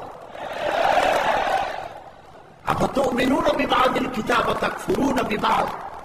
আল্লাহ তাআলা কোরআনে কারীমে বলেছেন কোরআনের কিছু কথাকে তোমরা মানবা আর কিছুকে করবে অস্বীকার। এটা যদি করো যারাই এমন কাজ করবে তাদের এই ছাড়া আর কি শাস্তি হবে যে তাদেরকে আমি পৃথিবীতে লাঞ্ছনার জীবন দেব আর কিয়ামতে কঠিন শাস্তি আমি তাদেরকে দেব। সূরা বাকারার মধ্যে আল্লাহ বলেছেন। কে বলেছেন? এখন ধর্মনিরপেক্ষবাদীরা কি করে দেখেন, তারা কোরআনের কিছু বিশ্বাস করে আর অনেকটা বিশ্বাস করে না। কিরকম দৃষ্টান্ত দিলে বুঝে আসবে। তারা কোরআন থেকে নামাজ মানে, কোরআনের রোজা মানে, কোরআনের হজ মানে, কোরআনের যাকাত মানে, কিন্তু বিচার ফয়সালা কোরআন থেকে মানতে রাজি না। কোর্ট কাছারি আদালতে কোরআনের আইন মানতে রাজি না। আর রাজি না বলে তাদের আমলে হাইকোর্ট দিয়ে ফতোয়ার বিরুদ্ধে রায় ঘোষণা করা হয়েছিল এবং যে কুলাঙ্গার এর রায় দিয়েছিল তাকে প্রমোশন দিয়েছিল তারা। প্রিয় ভাই সাহেব, ইসলামের বিরুদ্ধে কথা বলে পুরস্কার পায় তাদের কাছ থেকে। যে কবি কবিতার মধ্যে লিখল, যখন ফজরের আজান শুনি মনে হয় যেন বেশ্যা তার খরিদ্দার ডাকতেছে। এই রকমের কবিরে তাদের আমলে তারা রাষ্ট্রীয় পুরস্কার দিয়েছে। দেখেন তাদের সাথে কারা, দেশের যত নাস্তিক, যত মুরতাদ, যত বাম, যত আল্লাহ বিরোধী, রাসূল বিরোধী, সব তাদের কাছে।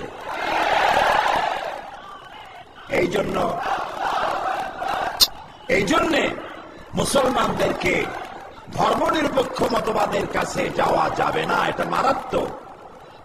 তারা কোরআন হাদিসে কোরআন থেকে নামাজ রোজা মানবে, কিন্তু ক্রমে বিচার ব্যবস্থা, আইন ব্যবস্থা, নির্বাচন, ভোট, রাজনীতি, এগুলি তারা মনে করে ধর্ম আর রাজনীতি আলাদা। এটি একটি কুফরি কথা। এটি কি কথা?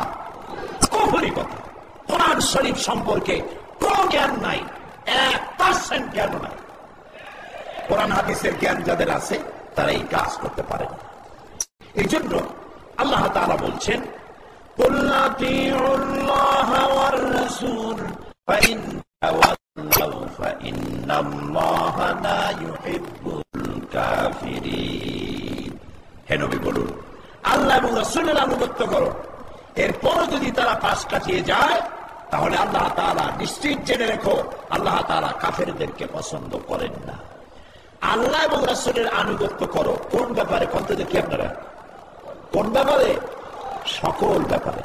পায়ের নখকাটা থেকে শুরু করে রাষ্ট্রচারণা পর্যন্ত, মুরগির খোপ থেকে, মুরগির ফার্ম থেকে জাতিসংঘ পর্যন্ত মানতে হবে কার আইন? সেখানেই শান্তি। নবী অনুসরণের মধ্যেই শান্তি। নবী করিম সাল্লাল্লাহু আলাইহি ওয়াসাল্লাম আদর্শ রাষ্ট্রনায়ক, আদর্শ সেনাপতি ছিলেন। পৃথিবীতে মুসলমানদের মানুষের জন্য গ্রহণযোগ্য এমন কোন বিষয় নাই যেখানে নবী করিম সাল্লাল্লাহু আলাইহি সাল্লাম আদর্শ হয়ে দাঁড়ানো না। সর্বত্রই তিনি আমাদের আদর্শ হয়ে আছেন। প্রিয় ভাই, নবী করিম সাল্লাল্লাহু আলাইহি সাল্লাম তাকে আল্লাহ তাআলা দুনিয়ার মানুষের জন্য আদর্শ করেছেন। আল্লাহ রাব্বুল আলামিন বলেন, লাকাদ কানা লাকুম ফি রাসূলিল্লাহি উসওয়াতুন হাসানাহ, তোমাদের জন্য গ্রহণযোগ্য মহত্তম আদর্শ তোমাদের রয়েছে। তোমাদের নবীর মধ্যেই তোমাদের আদর্শ, তার কাছ থেকে আদর্শ গ্রহণ করো। কিন্তু এই আদর্শ গ্রহণ করার জন্য যে বিবেক বিবেচনা থাকা দরকার, সেই বিবেক বিবেচনা অনেকেরই নাই। এজন্য কোরআন শরীফ বলছে,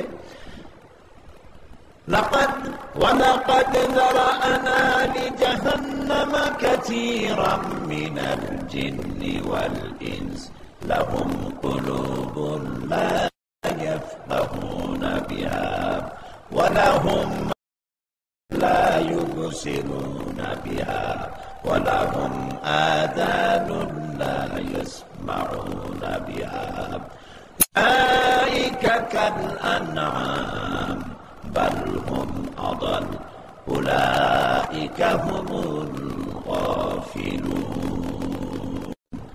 ولقد جعلنا لجهنم كثيرا من الجن والإنس মানুষের মধ্যে রেডিমেড অনেক বেশ কিছু লোক জাহান্নামের জন্য তৈরি হয়েই আছে, মানুষের মধ্যে আর জিনের মধ্যে।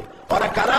লাহুম কুলুবুন লা ইয়াফকাহুনা বিহা, যাদের অন্তর আছে, বিবেক আছে, কিন্তু বিবেককে তারা কাজে করে না। এই যে কোরআন হাদিস দিয়ে কথা বলা হয়, এই কথা বিশ্বাস হয় না। কোথাকার নেতা কেডা এসে বললো, ভাইয়ের আমার, বোনের আমার, চলেন আমরা এইদিকে যাই, দিল সেই দিকে দৌড়। কিছু চিন্তাও করলো না যে আমার নেতা তো কোরআন দিয়ে বলেনি, কোরআনের দলিল নেই, হাদিসের দলিল নেই, যা করলো দাঁড়াইয়া আর তার পিছনে দৌড়াইলো, যেটাকে বলা হয় গদ্দারিকা প্রবাহ, ভেড়ার পালের মতো দৌড় মারা। আমরা অনুসরণ করবো তো ওই সব লোকে যারা কোরআন দিয়ে কথা বলে, কারণ মান কালা বিহি সাদাকা, কোরআন দিয়ে যে কথা বলে সেই কি কথা বলে? সত্য কথা বলে। বিবেককে কাজে লাগাই ভাইরা, বিবেককে কাজে লাগাই। তাদেরকে আমি চোখ দিয়েছি, সব দেখলো, কিন্তু আমার সৃষ্টি জগৎ দেখে আমার সামনে মাথা নত করতে পারলো না। তাদের কান দিলাম, এই কান দিয়ে তারা সব শুনলো, কিন্তু হকের আওয়াজ শুনে বুঝে হকের উপরে চলার তৌফিক পেল না। উলাইকা কাল আনআম, এরা হলো কিসের মতো? চতুষ্পদ জানোয়ার, পশুর মতো। আল্লাহ কয় বাল হো আবার জানোয়ারের চাইতে নিকৃষ্ট। নাউযু বিল্লাহ। উলাইকা হুমুল গাফিলুন, এরা হলো সব থেকে গাফিল। সেই জন্য বিবেক বুদ্ধিকে কাজে লাগাতে হবে। নবী করিম সাল্লাল্লাহু আলাইহি ওয়াসাল্লামের পূর্ণাঙ্গ অনুসরণ করতে হবে, একটু আধটু নয়। সূরা আহজাবে আল্লাহ বলছে, ওয়ামা কানা লিমুমিনিন ওয়ালা মুমিনাতিন ইযা কাদাল্লাহু ওয়া রাসূলুহু আমরান আন ইয়াকুনা লাহুমুল খিয়ারাতু মিন আমরিহিম ومن يعص الله ورسوله فقد ضل ضلالا بعيدا। কোন মুমিন পুরুষ এবং কোন মুমিন নারীর পক্ষে এটা স্মরণীয় নয় যে আল্লাহ এবং তার রাসূল কোন ব্যাপারে সিদ্ধান্ত করেছেন, আল্লাহ এবং রাসূল ফয়সালা দেওয়ার পরে কোন মুমিন পুরুষ আর নারীর জন্য জায়েজ নয় যে তারা অবাধ্য হবে অথবা নিজের কোন মত সেখানে পেশ করবেন। আল্লাহ এবং রাসূল যা বলেছেন তার সামনে মাথা নত করে দিতে হবে। একজন মুসলমান এসে হযরত ওমর রাদিয়াল্লাহু তাআলা আনহুর কাছে এসে বলেছিলেন, আমিরুল, তার কাছে এসে বলছেন যে আমি আপনার কাছে একটি বিচারের সানি করতে আসছি। তিনি বলেন, সানি করতে আসছো? প্রথমবার কার কাছে গিয়েছিলেন? কয়েছে নবী করিম সাল্লাল্লাহু আলাইহি ওয়াসাল্লামের কাছে গিয়েছিলেন। আশ্চর্য কথা, নবী বিচার করেছে তারপর আমার কাছে আসছো? লোকটি বলল, দেখেন, এক ইহুদি আমার বিরুদ্ধে নালিশ করেছে, নবী করিম সাল্লাল্লাহু আলাইহি ওয়াসাল্লাম সাক্ষ্য প্রমাণ নিয়ে আমার উপরে আমার বিরুদ্ধে রায় দিলেন, ইহুদির পক্ষে রায় দিলেন, অথচ আমি নামাজ পড়ি, আমি সাদা বান্দা দিই, জেহাদে যাই, আমার বিরুদ্ধে মামলাটা রায় হয়ে গেল, এইটা সানি আপনি করে দেন। হযরত ওমর বললেন, অপেক্ষা করো, আমি তোমার বিচারে সানি করতেছি। তিনি ঘরের মধ্যে চলে গেলেন, খামের মধ্যে থেকে একটা তরবারি নিয়ে এসে তরবারি বার করলেন, এবং এই তরবারি বার করে তিনি বললেন, শোনো আল্লাহর বান্দা, যে ব্যক্তি রাসূল করিম সাল্লাল্লাহু আলাইহি ওয়াসাল্লামের ফয়সালা করার পর, সিদ্ধান্ত দেওয়ার পর সেই সিদ্ধান্তে রাজি হতে পারে না, সানি করতে আসে, আর সানি এইরকম করে করে দিতে হয়। চতুর্দিকে আওয়াজ উঠল, ওমর রাদিয়াল্লাহু তাআলা আনহু মুসলমান হত্যা করেছেন। নবী করিম সাল্লাল্লাহু আলাইহি ওয়াসাল্লামের কাছে খবর এলো, নিহত ব্যক্তির আত্মীয় স্বজনেরা দিয়ত দাবি করল। আল্লাহ তাআলা কোরআনে কারীমের আয়াত নাজিল করে দিলেন। আল্লাহ তাআলা বললেন, ফালা ওয়া রাব্বিকা লা ইউমিনুন, হে নবী আপনার রবের কসম, ওই ব্যক্তি কখনো মুসলমান নয়, ওই ব্যক্তি মুমিন নয়, যে ব্যক্তি আপনি ফয়সালা করে দেওয়ার পর এই সিদ্ধান্ত মানতে পারে না, দ্বিধা দ্বন্দ্বে ভোগে, মুসলমান হিসাবে সে বাস করতে পারে না। ওমর রাদিয়াল্লাহু তাআলা আনহু যে ফয়সালা করেছেন এটাই সঠিক হয়েছে, সুবহানাল্লাহ। সুতরাং মুসলমান হয়ে নবীর ফয়সালা মানা যাবে না, তাহলে মুসলমান নাম বাদ দেওয়াই উচিত, বাদ দেওয়াই উচিত। রাজনীতিতে ইসলাম মানবা না, বিচারে মানবা না, আদালতে মানবা না। দেখুন কায়দাটা কি, কায়দাটা কি। তারা যেন বলেই ফেলেছে তাদের অজান্তে, আল্লাহ এবং রাসূল আপনাদের দুজনের জন্য 144, আমার জীবনের বিস্তীর্ণ অঙ্গনে আপনারা প্রবেশ করবেন না, মসজিদে থাকুন, মাদ্রাসায় থাকুন, এর বাইরে যাবেন না। প্রিয় ভাই সব, আল্লাহর দরকার যদি পার্লামেন্টে না হয়, যদি আল্লাহর প্রয়োজন আদালতে না হয়, ক্যান্টনমেন্টে না হয়, অফিস আদালতে না হয়, ক্ষেত খামারে না হয়, জীবনের কোন জায়গায় যদি আল্লাহর দরকার না হয়, খালি মসজিদ, তাহলে এমন আল্লাহ দিয়ে আমরা করবোটা কি? কত বড় আহমকি, কত বড় বোকামি। এই জন্যে আনুগত্য হবে মুসলমানদের, পরিপূর্ণ আনুগত্য নবী করিম সাল্লাল্লাহু আলাইহি ওয়াসাল্লামের, তিনি যা যা করেছেন তাই তাই করতে হবে। এর বিপরীত কোন অবস্থান মুসলমানের জন্য গ্রহণযোগ্য নয়। ভাই সব, পৃথিবীতে আল্লাহ যত নবী পাঠিয়েছেন সব নবীরা ছিলেন মানুষ। সব নবীরা কি ছিল? জোরে বলেন, মানুষ ছিলেন। এইখানে আমাদের দেশে কিছু আলেম, নামধারী আলেম আছে, যারা বক্তব্য রাখতে গিয়ে নবী করিম সাল্লাল্লাহু আলাইহি ওয়াসাল্লামকে মানুষ বলতে চান না। তাকে মানুষ বলা নাকি বেয়াদবি, আর নেতা বলা আরো বেয়াদবি। নেতা বলা বেয়াদবি কেন? কয় যে এই যে আমার নেতা, তোমার নেতা, হাবি জাবি ছাতা মাথা মানুষে কয়। তো মুহাম্মদ সাল্লাল্লাহু আলাইহি ওয়াসাল্লামের নামে যদি আমার নেতা তোমার নেতা কয়, তো এক কাতারে দাঁড়ায় গেল। কত বড় বেওকুফ, চিন্তা করেন। আরবিতে যখন বলে আল্লাহুম্মা সাল্লি আলা সাইয়্যিদিনা, তখন কি বলে? সাইয়্যিদিনা মানে কি? সাইয়্যিদিনা মানে আমার নেতা, আমাদের নেতা। আরবিতে যখন বলে তখন জায়েজ আছে, কিন্তু বাংলায় যদি বলে আমার নেতা, তোমার নেতা, বিশ্ব নবী মুস্তাফা, তাহলে অসুবিধা। লাউ খাইলে জায়েজ আছে, কদু খাইলে না জায়েজ। এগুলি কেমন কথা? নবী করিম সাল্লাল্লাহু আলাইহি ওয়াসাল্লাম সম্পর্কে তারা ওয়াজ করেন, তাকে নাকি হযরত আমিনার পেট থেকে, আমরা যেভাবে মায়ের পেট থেকে দুনিয়া আসছি ওভাবে আসেন নাই, জিবরাইল আলাদা একটা কুদরতি কায়দা অপারেশন করে বাইর করছে। তারপরে নবী করিম সাল্লাল্লাহু আলাইহি ওয়াসাল্লাম দুনিয়া এলেন। কেউ কেউ তওয়াফ করতে গেছে আল্লাহর ঘর, যাই দেখে আল্লাহর ঘর নেই। হায় হায়, গেল কই ঘর? অনেক সময় দাঁড়ায় থাকার পর দেখে যে আল্লাহর ঘর আসছে, বাইতুল্লাহ। আরে বাবা, তুমি কোথায় গেছিলে? আমরা তওয়াফ করতে আসছি। তোমরা জানো না আল্লাহর নবী মাহবুব মুহাম্মদ সাল্লাল্লাহু আলাইহি ওয়াসাল্লাম আসছে, আমি তো তারে তওয়াফ করতে গেছিলাম। এদিকে একজন কয় যে সুবহানাল্লাহ। প্রিয় ভাই সব, মহা অন্যায়, মহা অন্যায়। এমন কথা কোরআনে হাদিসে কোথাও নাই। মায়ের পেট থেকে সারা দুনিয়ার মানুষ যেভাবে আসে, নবী করিম সাল্লাল্লাহু আলাইহি ওয়াসাল্লামের এ ব্যাপারে কোনো ব্যতিক্রম হয় নাই। তাকে তওয়াফ করার জন্য কাবা শরীফ যায় নাই, এই জাতীয় বাজে কথা বলে মুহাম্মদ সাল্লাল্লাহু আলাইহি ওয়াসাল্লামের সম্মান বাড়ানো হয় না। হাদিসে যা আছে সেইটুকু বলেন, বেশি বলতে যাইয়েন না। মুহাম্মদ সাল্লাল্লাহু আলাইহি ওয়াসাল্লামের এর থেকে বড় সম্মান আর কি হবে? আল্লাহর পরেই তার সম্মান।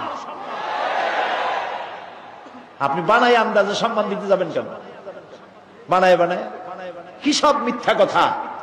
ওয়াজের মধ্যে কান্দে কান্দে মানুষের নিজেও কান্নার ভান ধরে, লোকেরা তো বোঝে না। কয় যে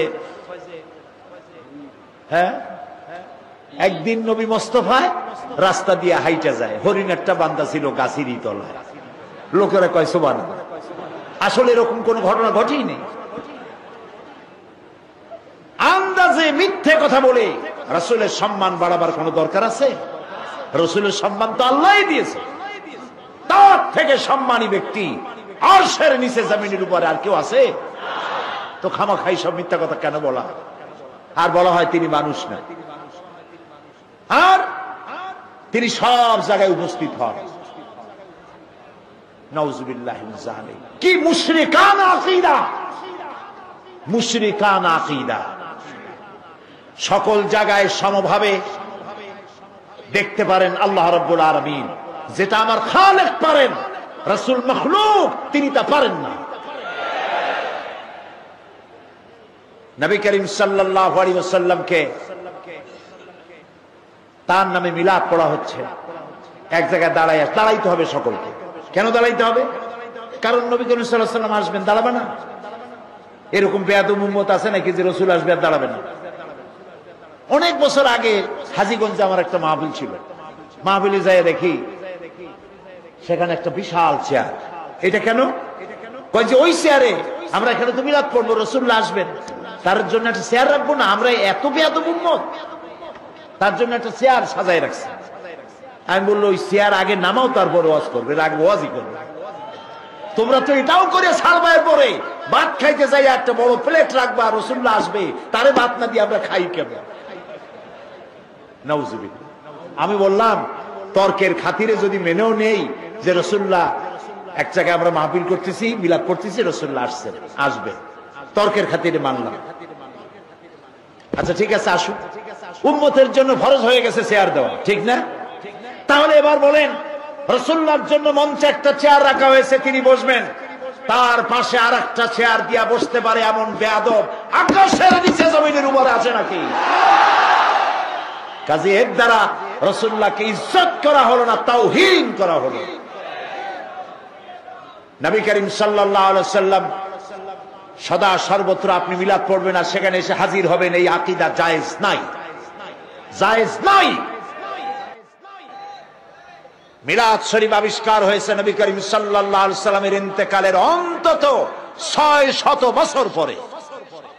ইয়া নবী সালাম আলাইকার এরকম একসাথে কোরাস গাওয়ার এই ব্যবস্থা রাসূলের যুগে ছিল না, সাহাবায়ে কেরামের যুগে ছিল না, তাবিঈনদের যুগে ছিল না, তাবে তাবিঈনদের যুগে ছিল না, আইম্মায়ে মুস্তাহিদদের যুগে ছিল না। প্রিয় ভাই সব, সুতরাং আমাদেরকে রাসূলকে মহব্বত আন্দাজে করলে হবে না।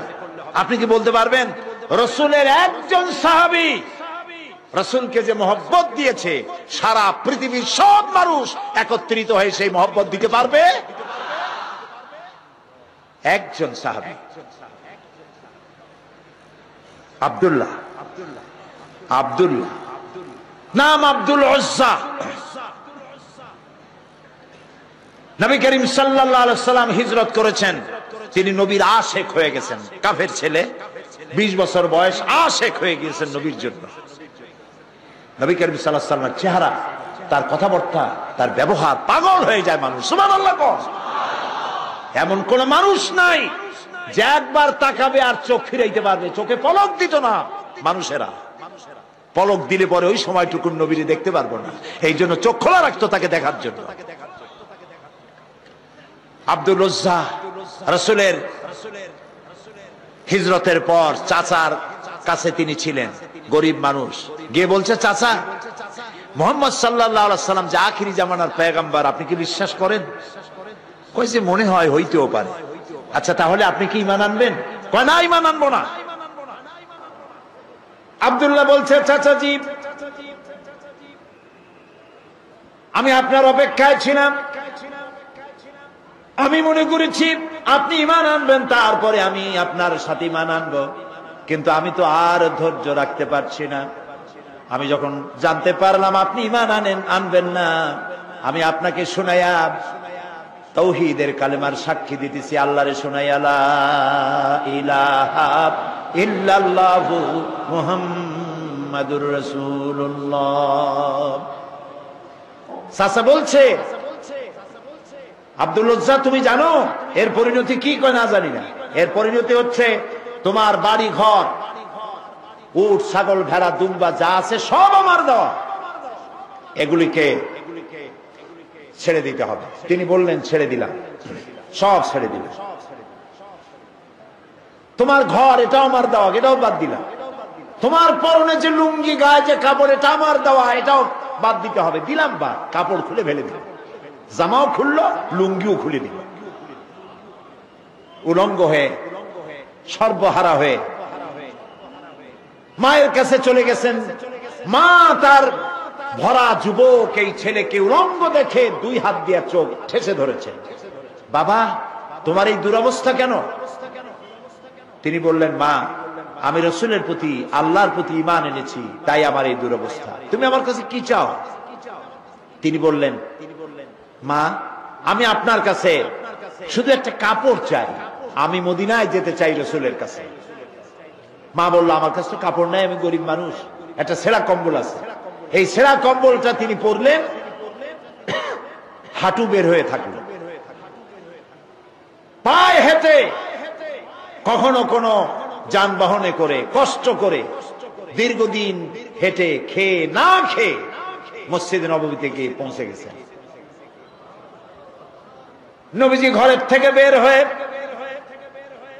আব্দুল্লাহ কিভাবে দেখতে পেয়ে মাথার চুল উস্কো খুস্কো, চোখ ক্ষুধার যন্ত্রণায় গর্তের ভিতরে চলে গেছে। তিনি প্রশ্ন করলেন, তুমি কে? তিনি বললেন, আমার নাম আব্দুল উজ্জা। তোমার এই অবস্থা কেন? তিনি সব খুলে বললেন। নবীজি বললেন, তোমার নাম আব্দুল উজ্জা নয়, আমি তোমার নাম রেখে দিলাম আব্দুল্লাহ।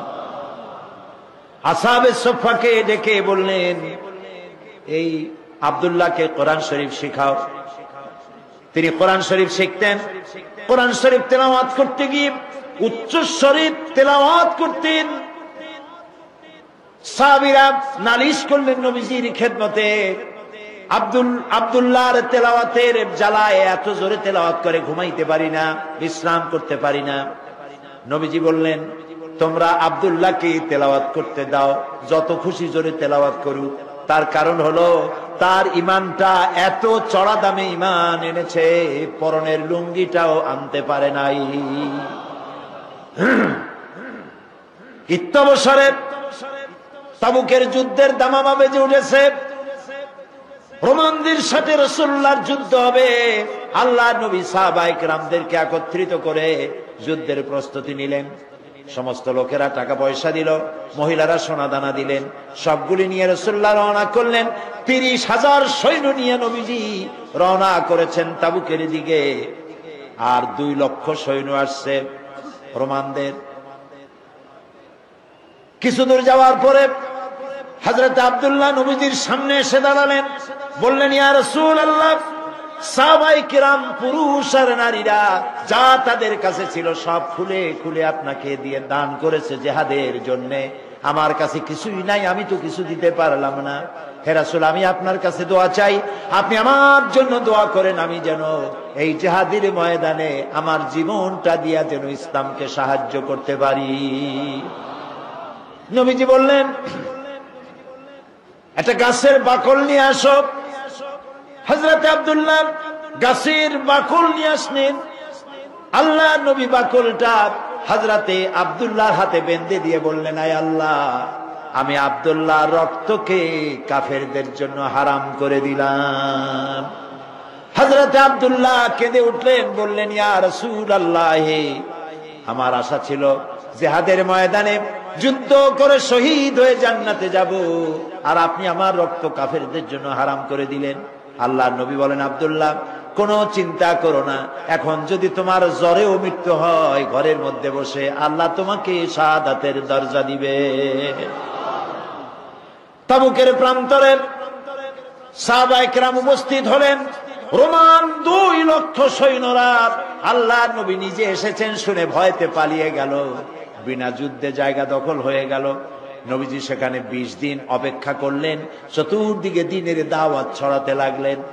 একদিন নবীর কানে খবর গেল, আয় আল্লাহর নবী, ওই যে আব্দুল্লাহ যার হাতে আপনি বাকল পরিয়ে দিয়েছিলেন, ওই আব্দুল্লাহ আজকে রাতে কয়েকদিন জ্বর ভোগার পরে তিনি ইন্তেকাল করেছেন।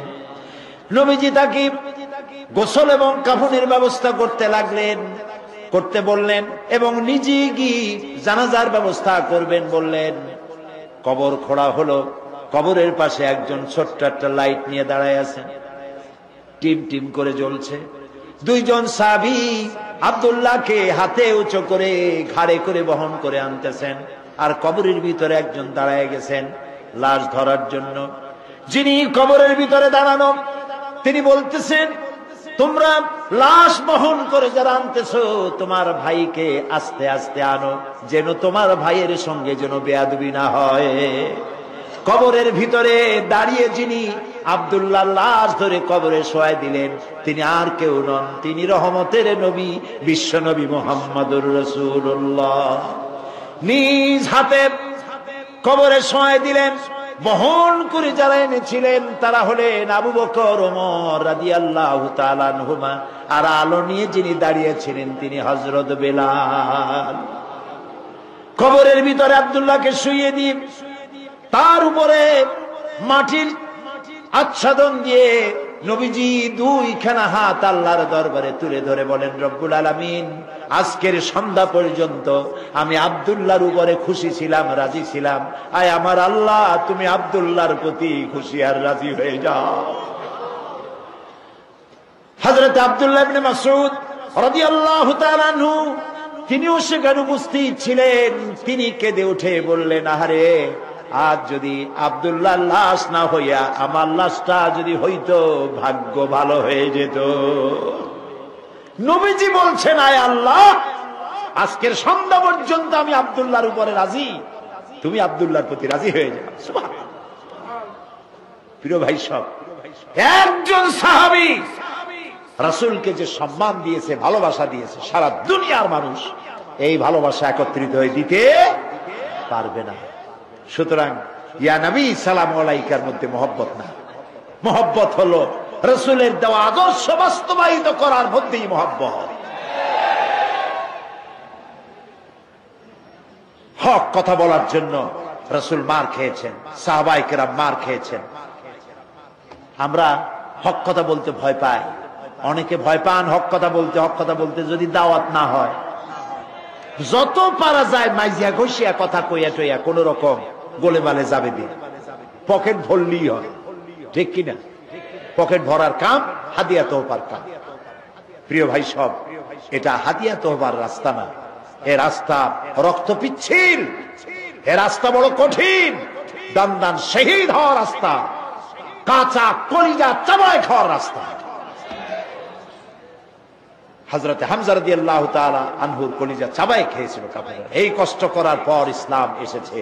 ইসলামকে টিকিয়ে রাখতে হবে এবং দুনিয়ার সামনে প্রমাণ করতে হবে মুসলমানেরাই কেবলমাত্র আদর্শবান, পৃথিবীর শান্তি স্বস্তি মুসলমানেরা দিতে পারে, ইসলাম দিতে পারে, এটা বুঝাতে হবে। কিন্তু যে পথে আমাদের লোকেরা রওনা হয়েছে, এই পথ আসল পথ নয়। একজন ব্যক্তির পিছনে দৌড়ানো, শখসপরস্তি, ব্যক্তি পূজা, মাজার পূজা, পীর পূজা, এইসব পূজা দিয়ে গোটা দেশ কোথায় যাচ্ছে? আদর্শ ছেড়ে। প্রিয় ভাই সব, এই জন্য আমাদেরকে বুঝতে হবে, এই ধারণা বদ্ধমূল করে নিতে হবে, আল্লাহ যত নবী পাঠাইছেন সব নবীরা কি ছিলেন? মানুষ। বলেন সবাই। কিন্তু কাফেরেরা এটা মানতে পারে নাই।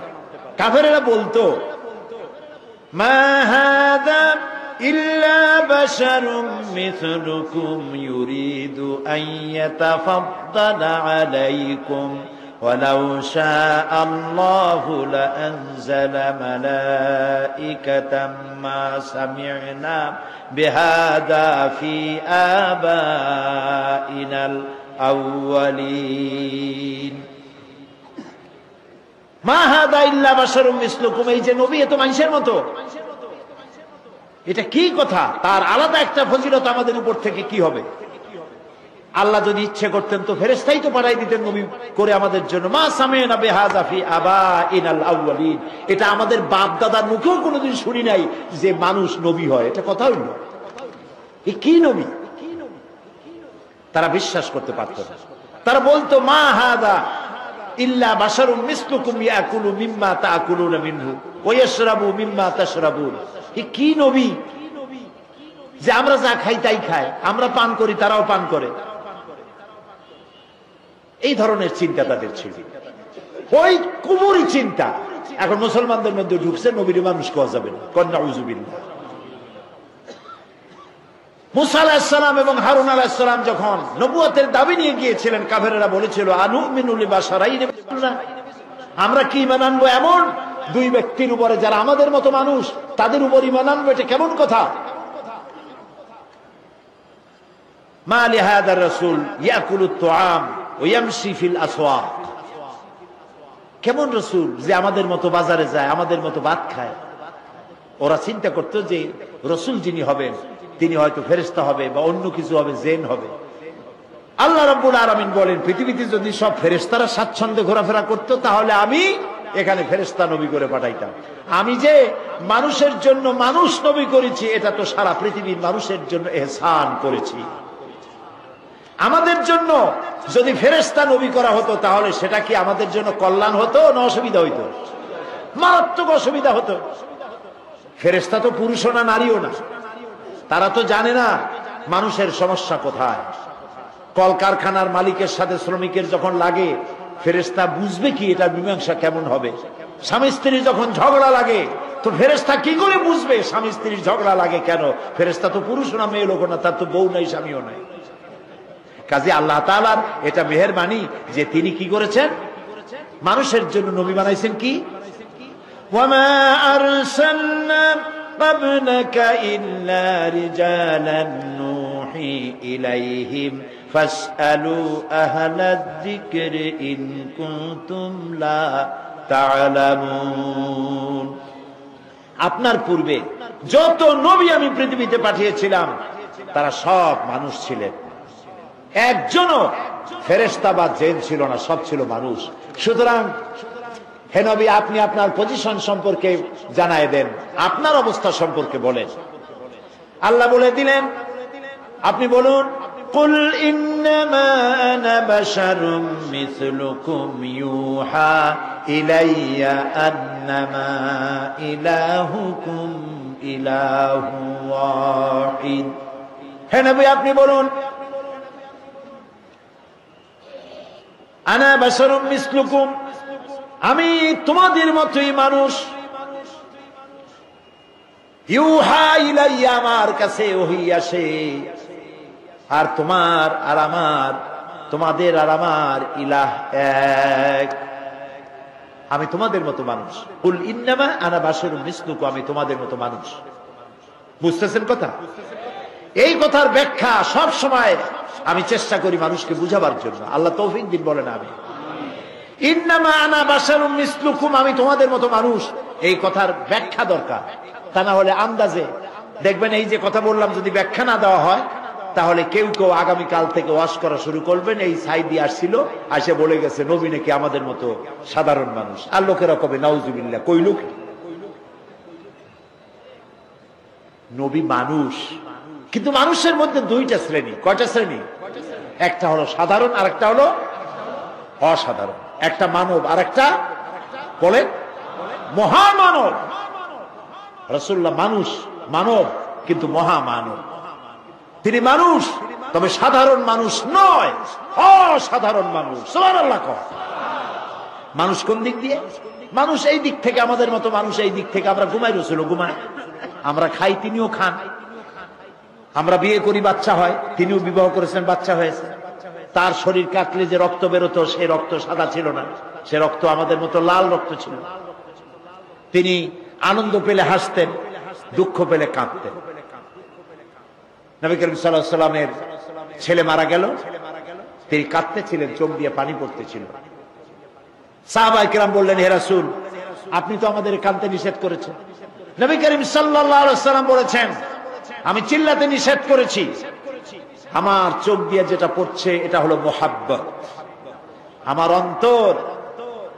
অন্তর আল্লাহর দিকে তার ইচ্ছার উপরে রাজি আছে, কিন্তু চোখ দিয়ে মহব্বতের পানি পড়তেছে, করুণার পানি, দয়ার পানি, রহমতের পানি পড়তেছে। আমার দিলের মধ্যে কোনো প্রতিবাদ নাই। মাঝখানে একটা কথা বলে রাখি, অনেক আমাদের দেশে প্রায় কেউ যদি মারা যায় বাড়ির মধ্যে কান্নার রোল পড়ে যায়, হয় কিনা বলো? কথা কন না কেন? কান্নার রোল পড়ে যায়। আবার মেয়ে লোকেরা চট্টগ্রামে কি করে জানি না, বরিশাল বিভিন্ন জায়গায় মেয়ে লোকেরা যখন কান্দে তখন সুর করে কান্দে। দুঃখের মধ্যে সুর আসে কেমনে আমি বুঝি না। সুর না হলে কান্দতে পারে। আপনাদের এদিকে আছে বোধহয়, আছে, সুর দিয়ে কান্দে। এই যে বিলাপ করতেছেন কেন? আপনি আওয়াজ করে কাঁদছেন কেন? তার অর্থ দাঁড়াচ্ছে আল্লাহর সিদ্ধান্তের বিরুদ্ধে আপনি প্রতিবাদ করছেন। বলেন নাউজুবিল্লাহ, বলেন নাউজুবিল্লাহ। আজকে সকালে আমি এক মহিলার জন্য দোয়া করেছিলাম। বিশ্ব ইসলামী আন্দোলনের নেতা অধ্যাপক গোলাম আজম, জামাত ইসলামী বাংলাদেশের সাবেক আমির, তার বড় ছেলের বউ, পুত্রবধূ সালমা মুন্নিনা,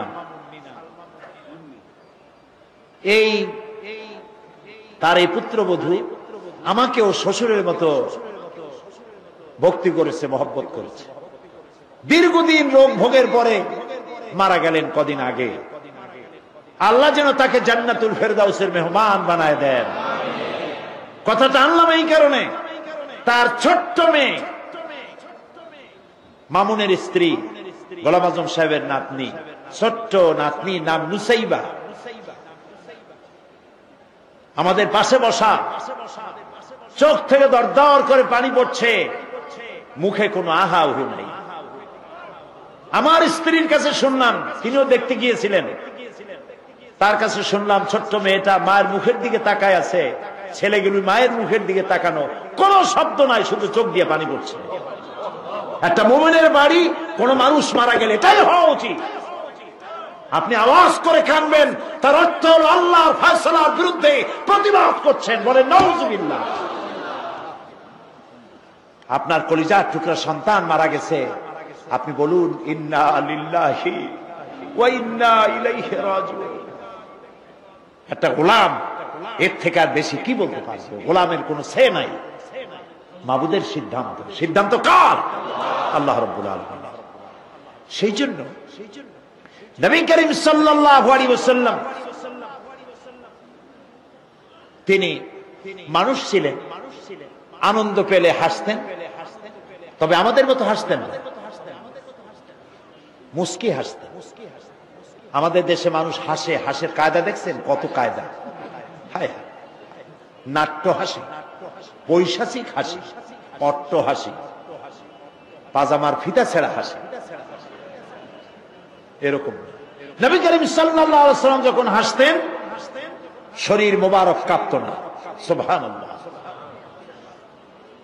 কোথায় যাবেন? কি এর নেতা ফেতাক মানুষের সাথে নামাজ, রোজা, কোরআন, হাদিস ছাড়িয়ে দিয়ে একটা আসলাম, তার পিছনে পাগলের মতো দৌড়ালেন। এটা মুসলমানের কাজ নয়।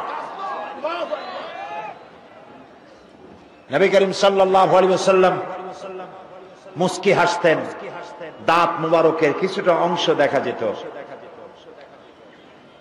মুখ ছিল কালো, দাড়ি ছিল কালো, ঠোঁট মোবারক ছিল গোলাপের পাপড়ির মতো লালচে, দাঁতগুলো ছিল মুক্তোর মতো। এর মধ্য থেকে যখন তিনি হাসতেন মনে হতো কালো মেঘের মধ্য দিয়ে বিদ্যুৎ চমকে যাচ্ছে, মানুষেরা পাগল হয়ে যেত মহব্বতে। তিনি মানুষ, তবে আমাদের মতো সাধারণ মানুষ নন, অসাধারণ মানুষ।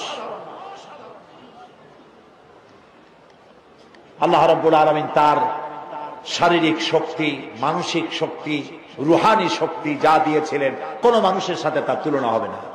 তবে তিনি মানুষ, এতে কোনো সন্দেহ নেই। কথা কি বুঝাইতে পারছি? কথা কি বুঝছেন? জিন্দিগিতেও বলবেন না যে আমাদের মতো সাধারণ মানুষ, কবিরা গোনা হবে। সাধারণ মানুষ যদি হয় তাহলে তো তিনি গুনাহ করতে পারবেন। রসুল কি গুনাহ করেন?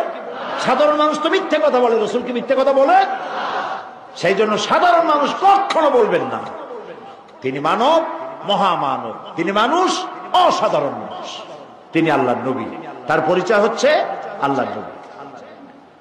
গায়ব সম্পর্কে কথা আসে যে নবী করিম সাল্লাল্লাহু আলাইহি সাল্লামের গায়বী ইলম সম্পর্কে না, আল্লাহ যেটুকুন জানাইছেন তার থেকে বেশি কিছু তিনি জানেন না।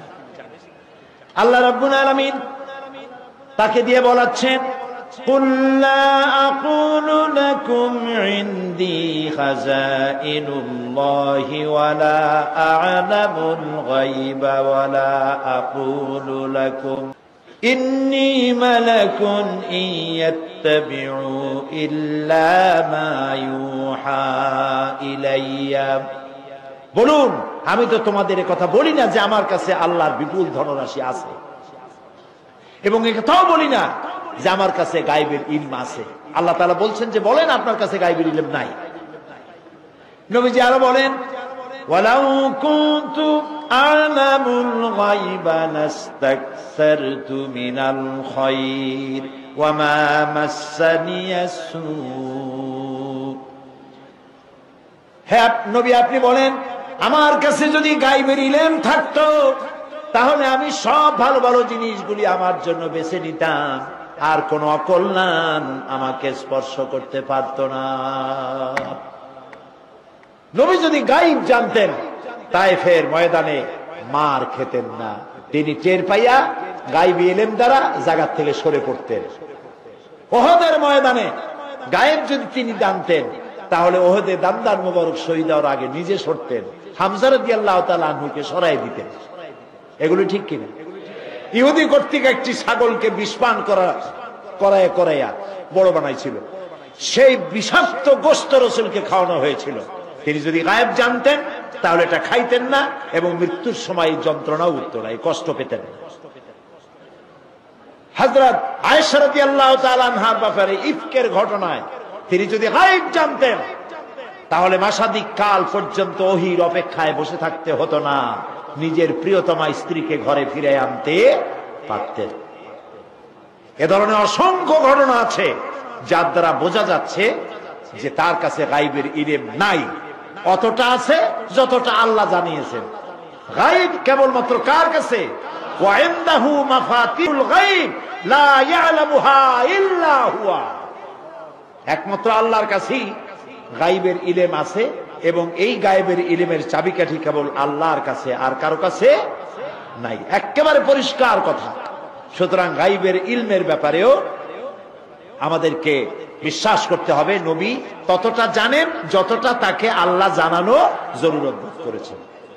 প্রিয় ভাই সব, নবীর প্রতি ঈমান আনার অর্থই হলো নবী করিম সাল্লাল্লাহু আলাইহি ওয়াসাল্লাম তিনি যেভাবে জীবন পরিচালনা করেছেন, রাষ্ট্র পরিচালনা করেছেন, ওইভাবে আমাদের জীবন, আমাদের রাষ্ট্র, আমাদের স্বভাব, আমাদের সমাজকে ওই আদলে পরিচালনা করতে পারলেই নবীর প্রতি ঈমান আনা হবে।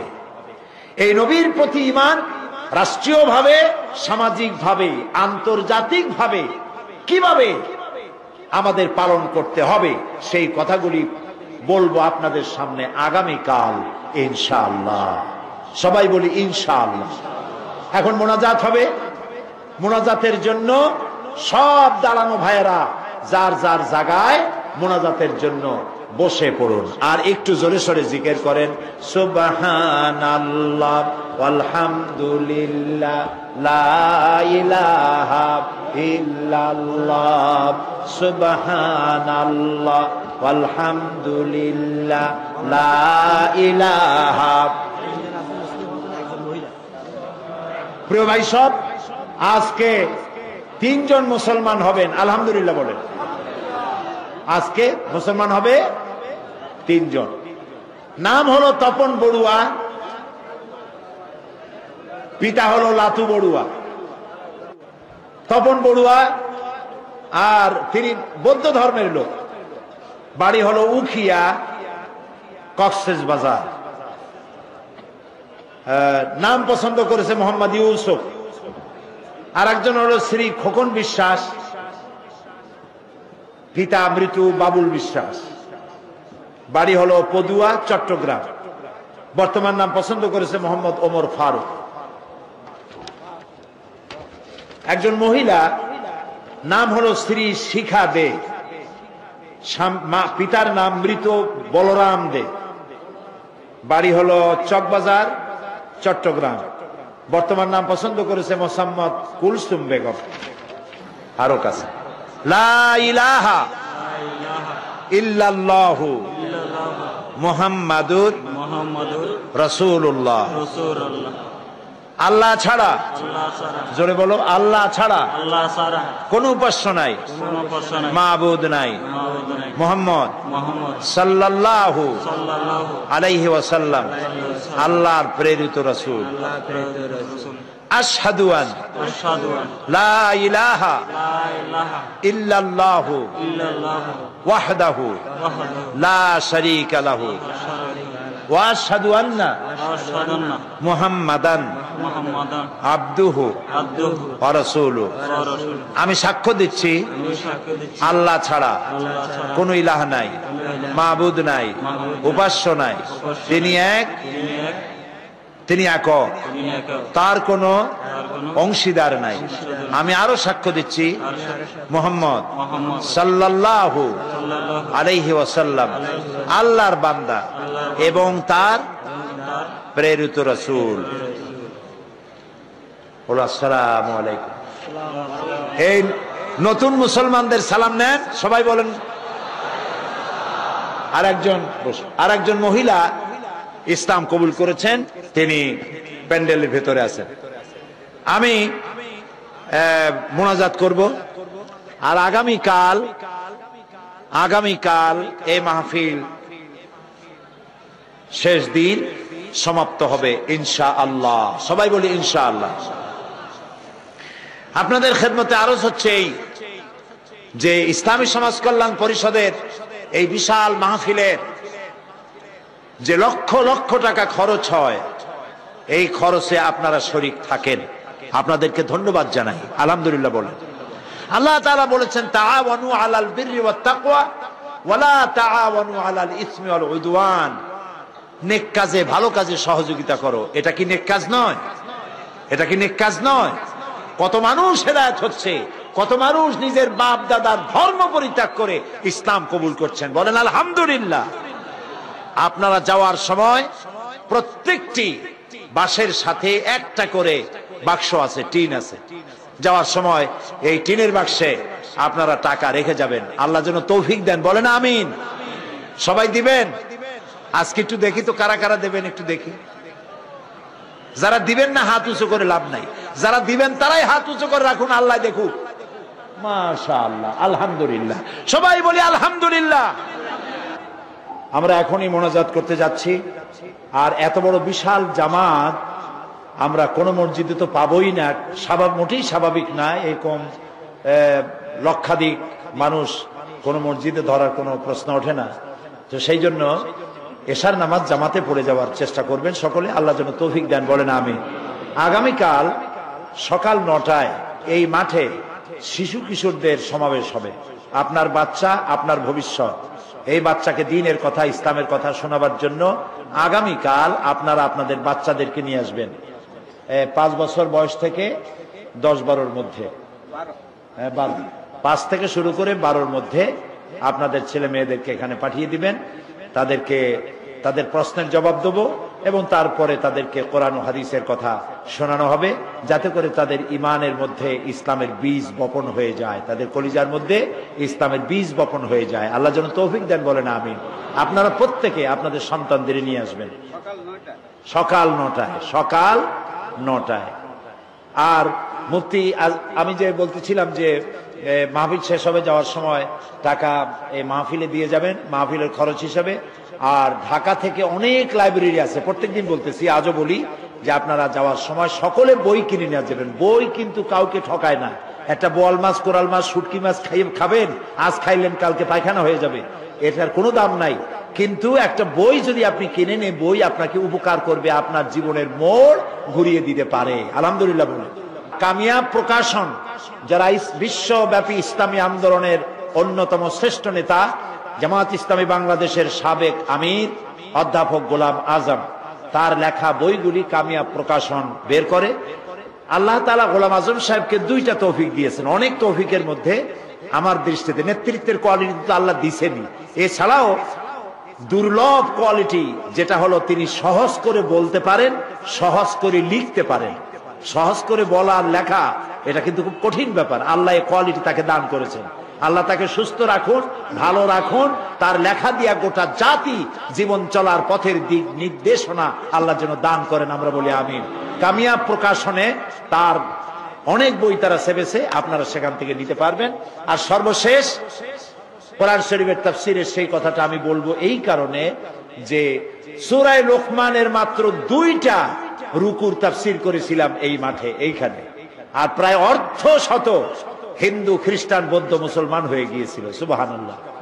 এর মধ্যে যাকাতের কথা আছে কোরআনের এই সূরা লোকমানের মধ্যে, মা বাপের খেদমতের কথা আছে, শিরক এবং বিদআতের কথা আছে, যা একটা জীবনকে সুন্দর পথে পরিচালিত করতে সক্ষম।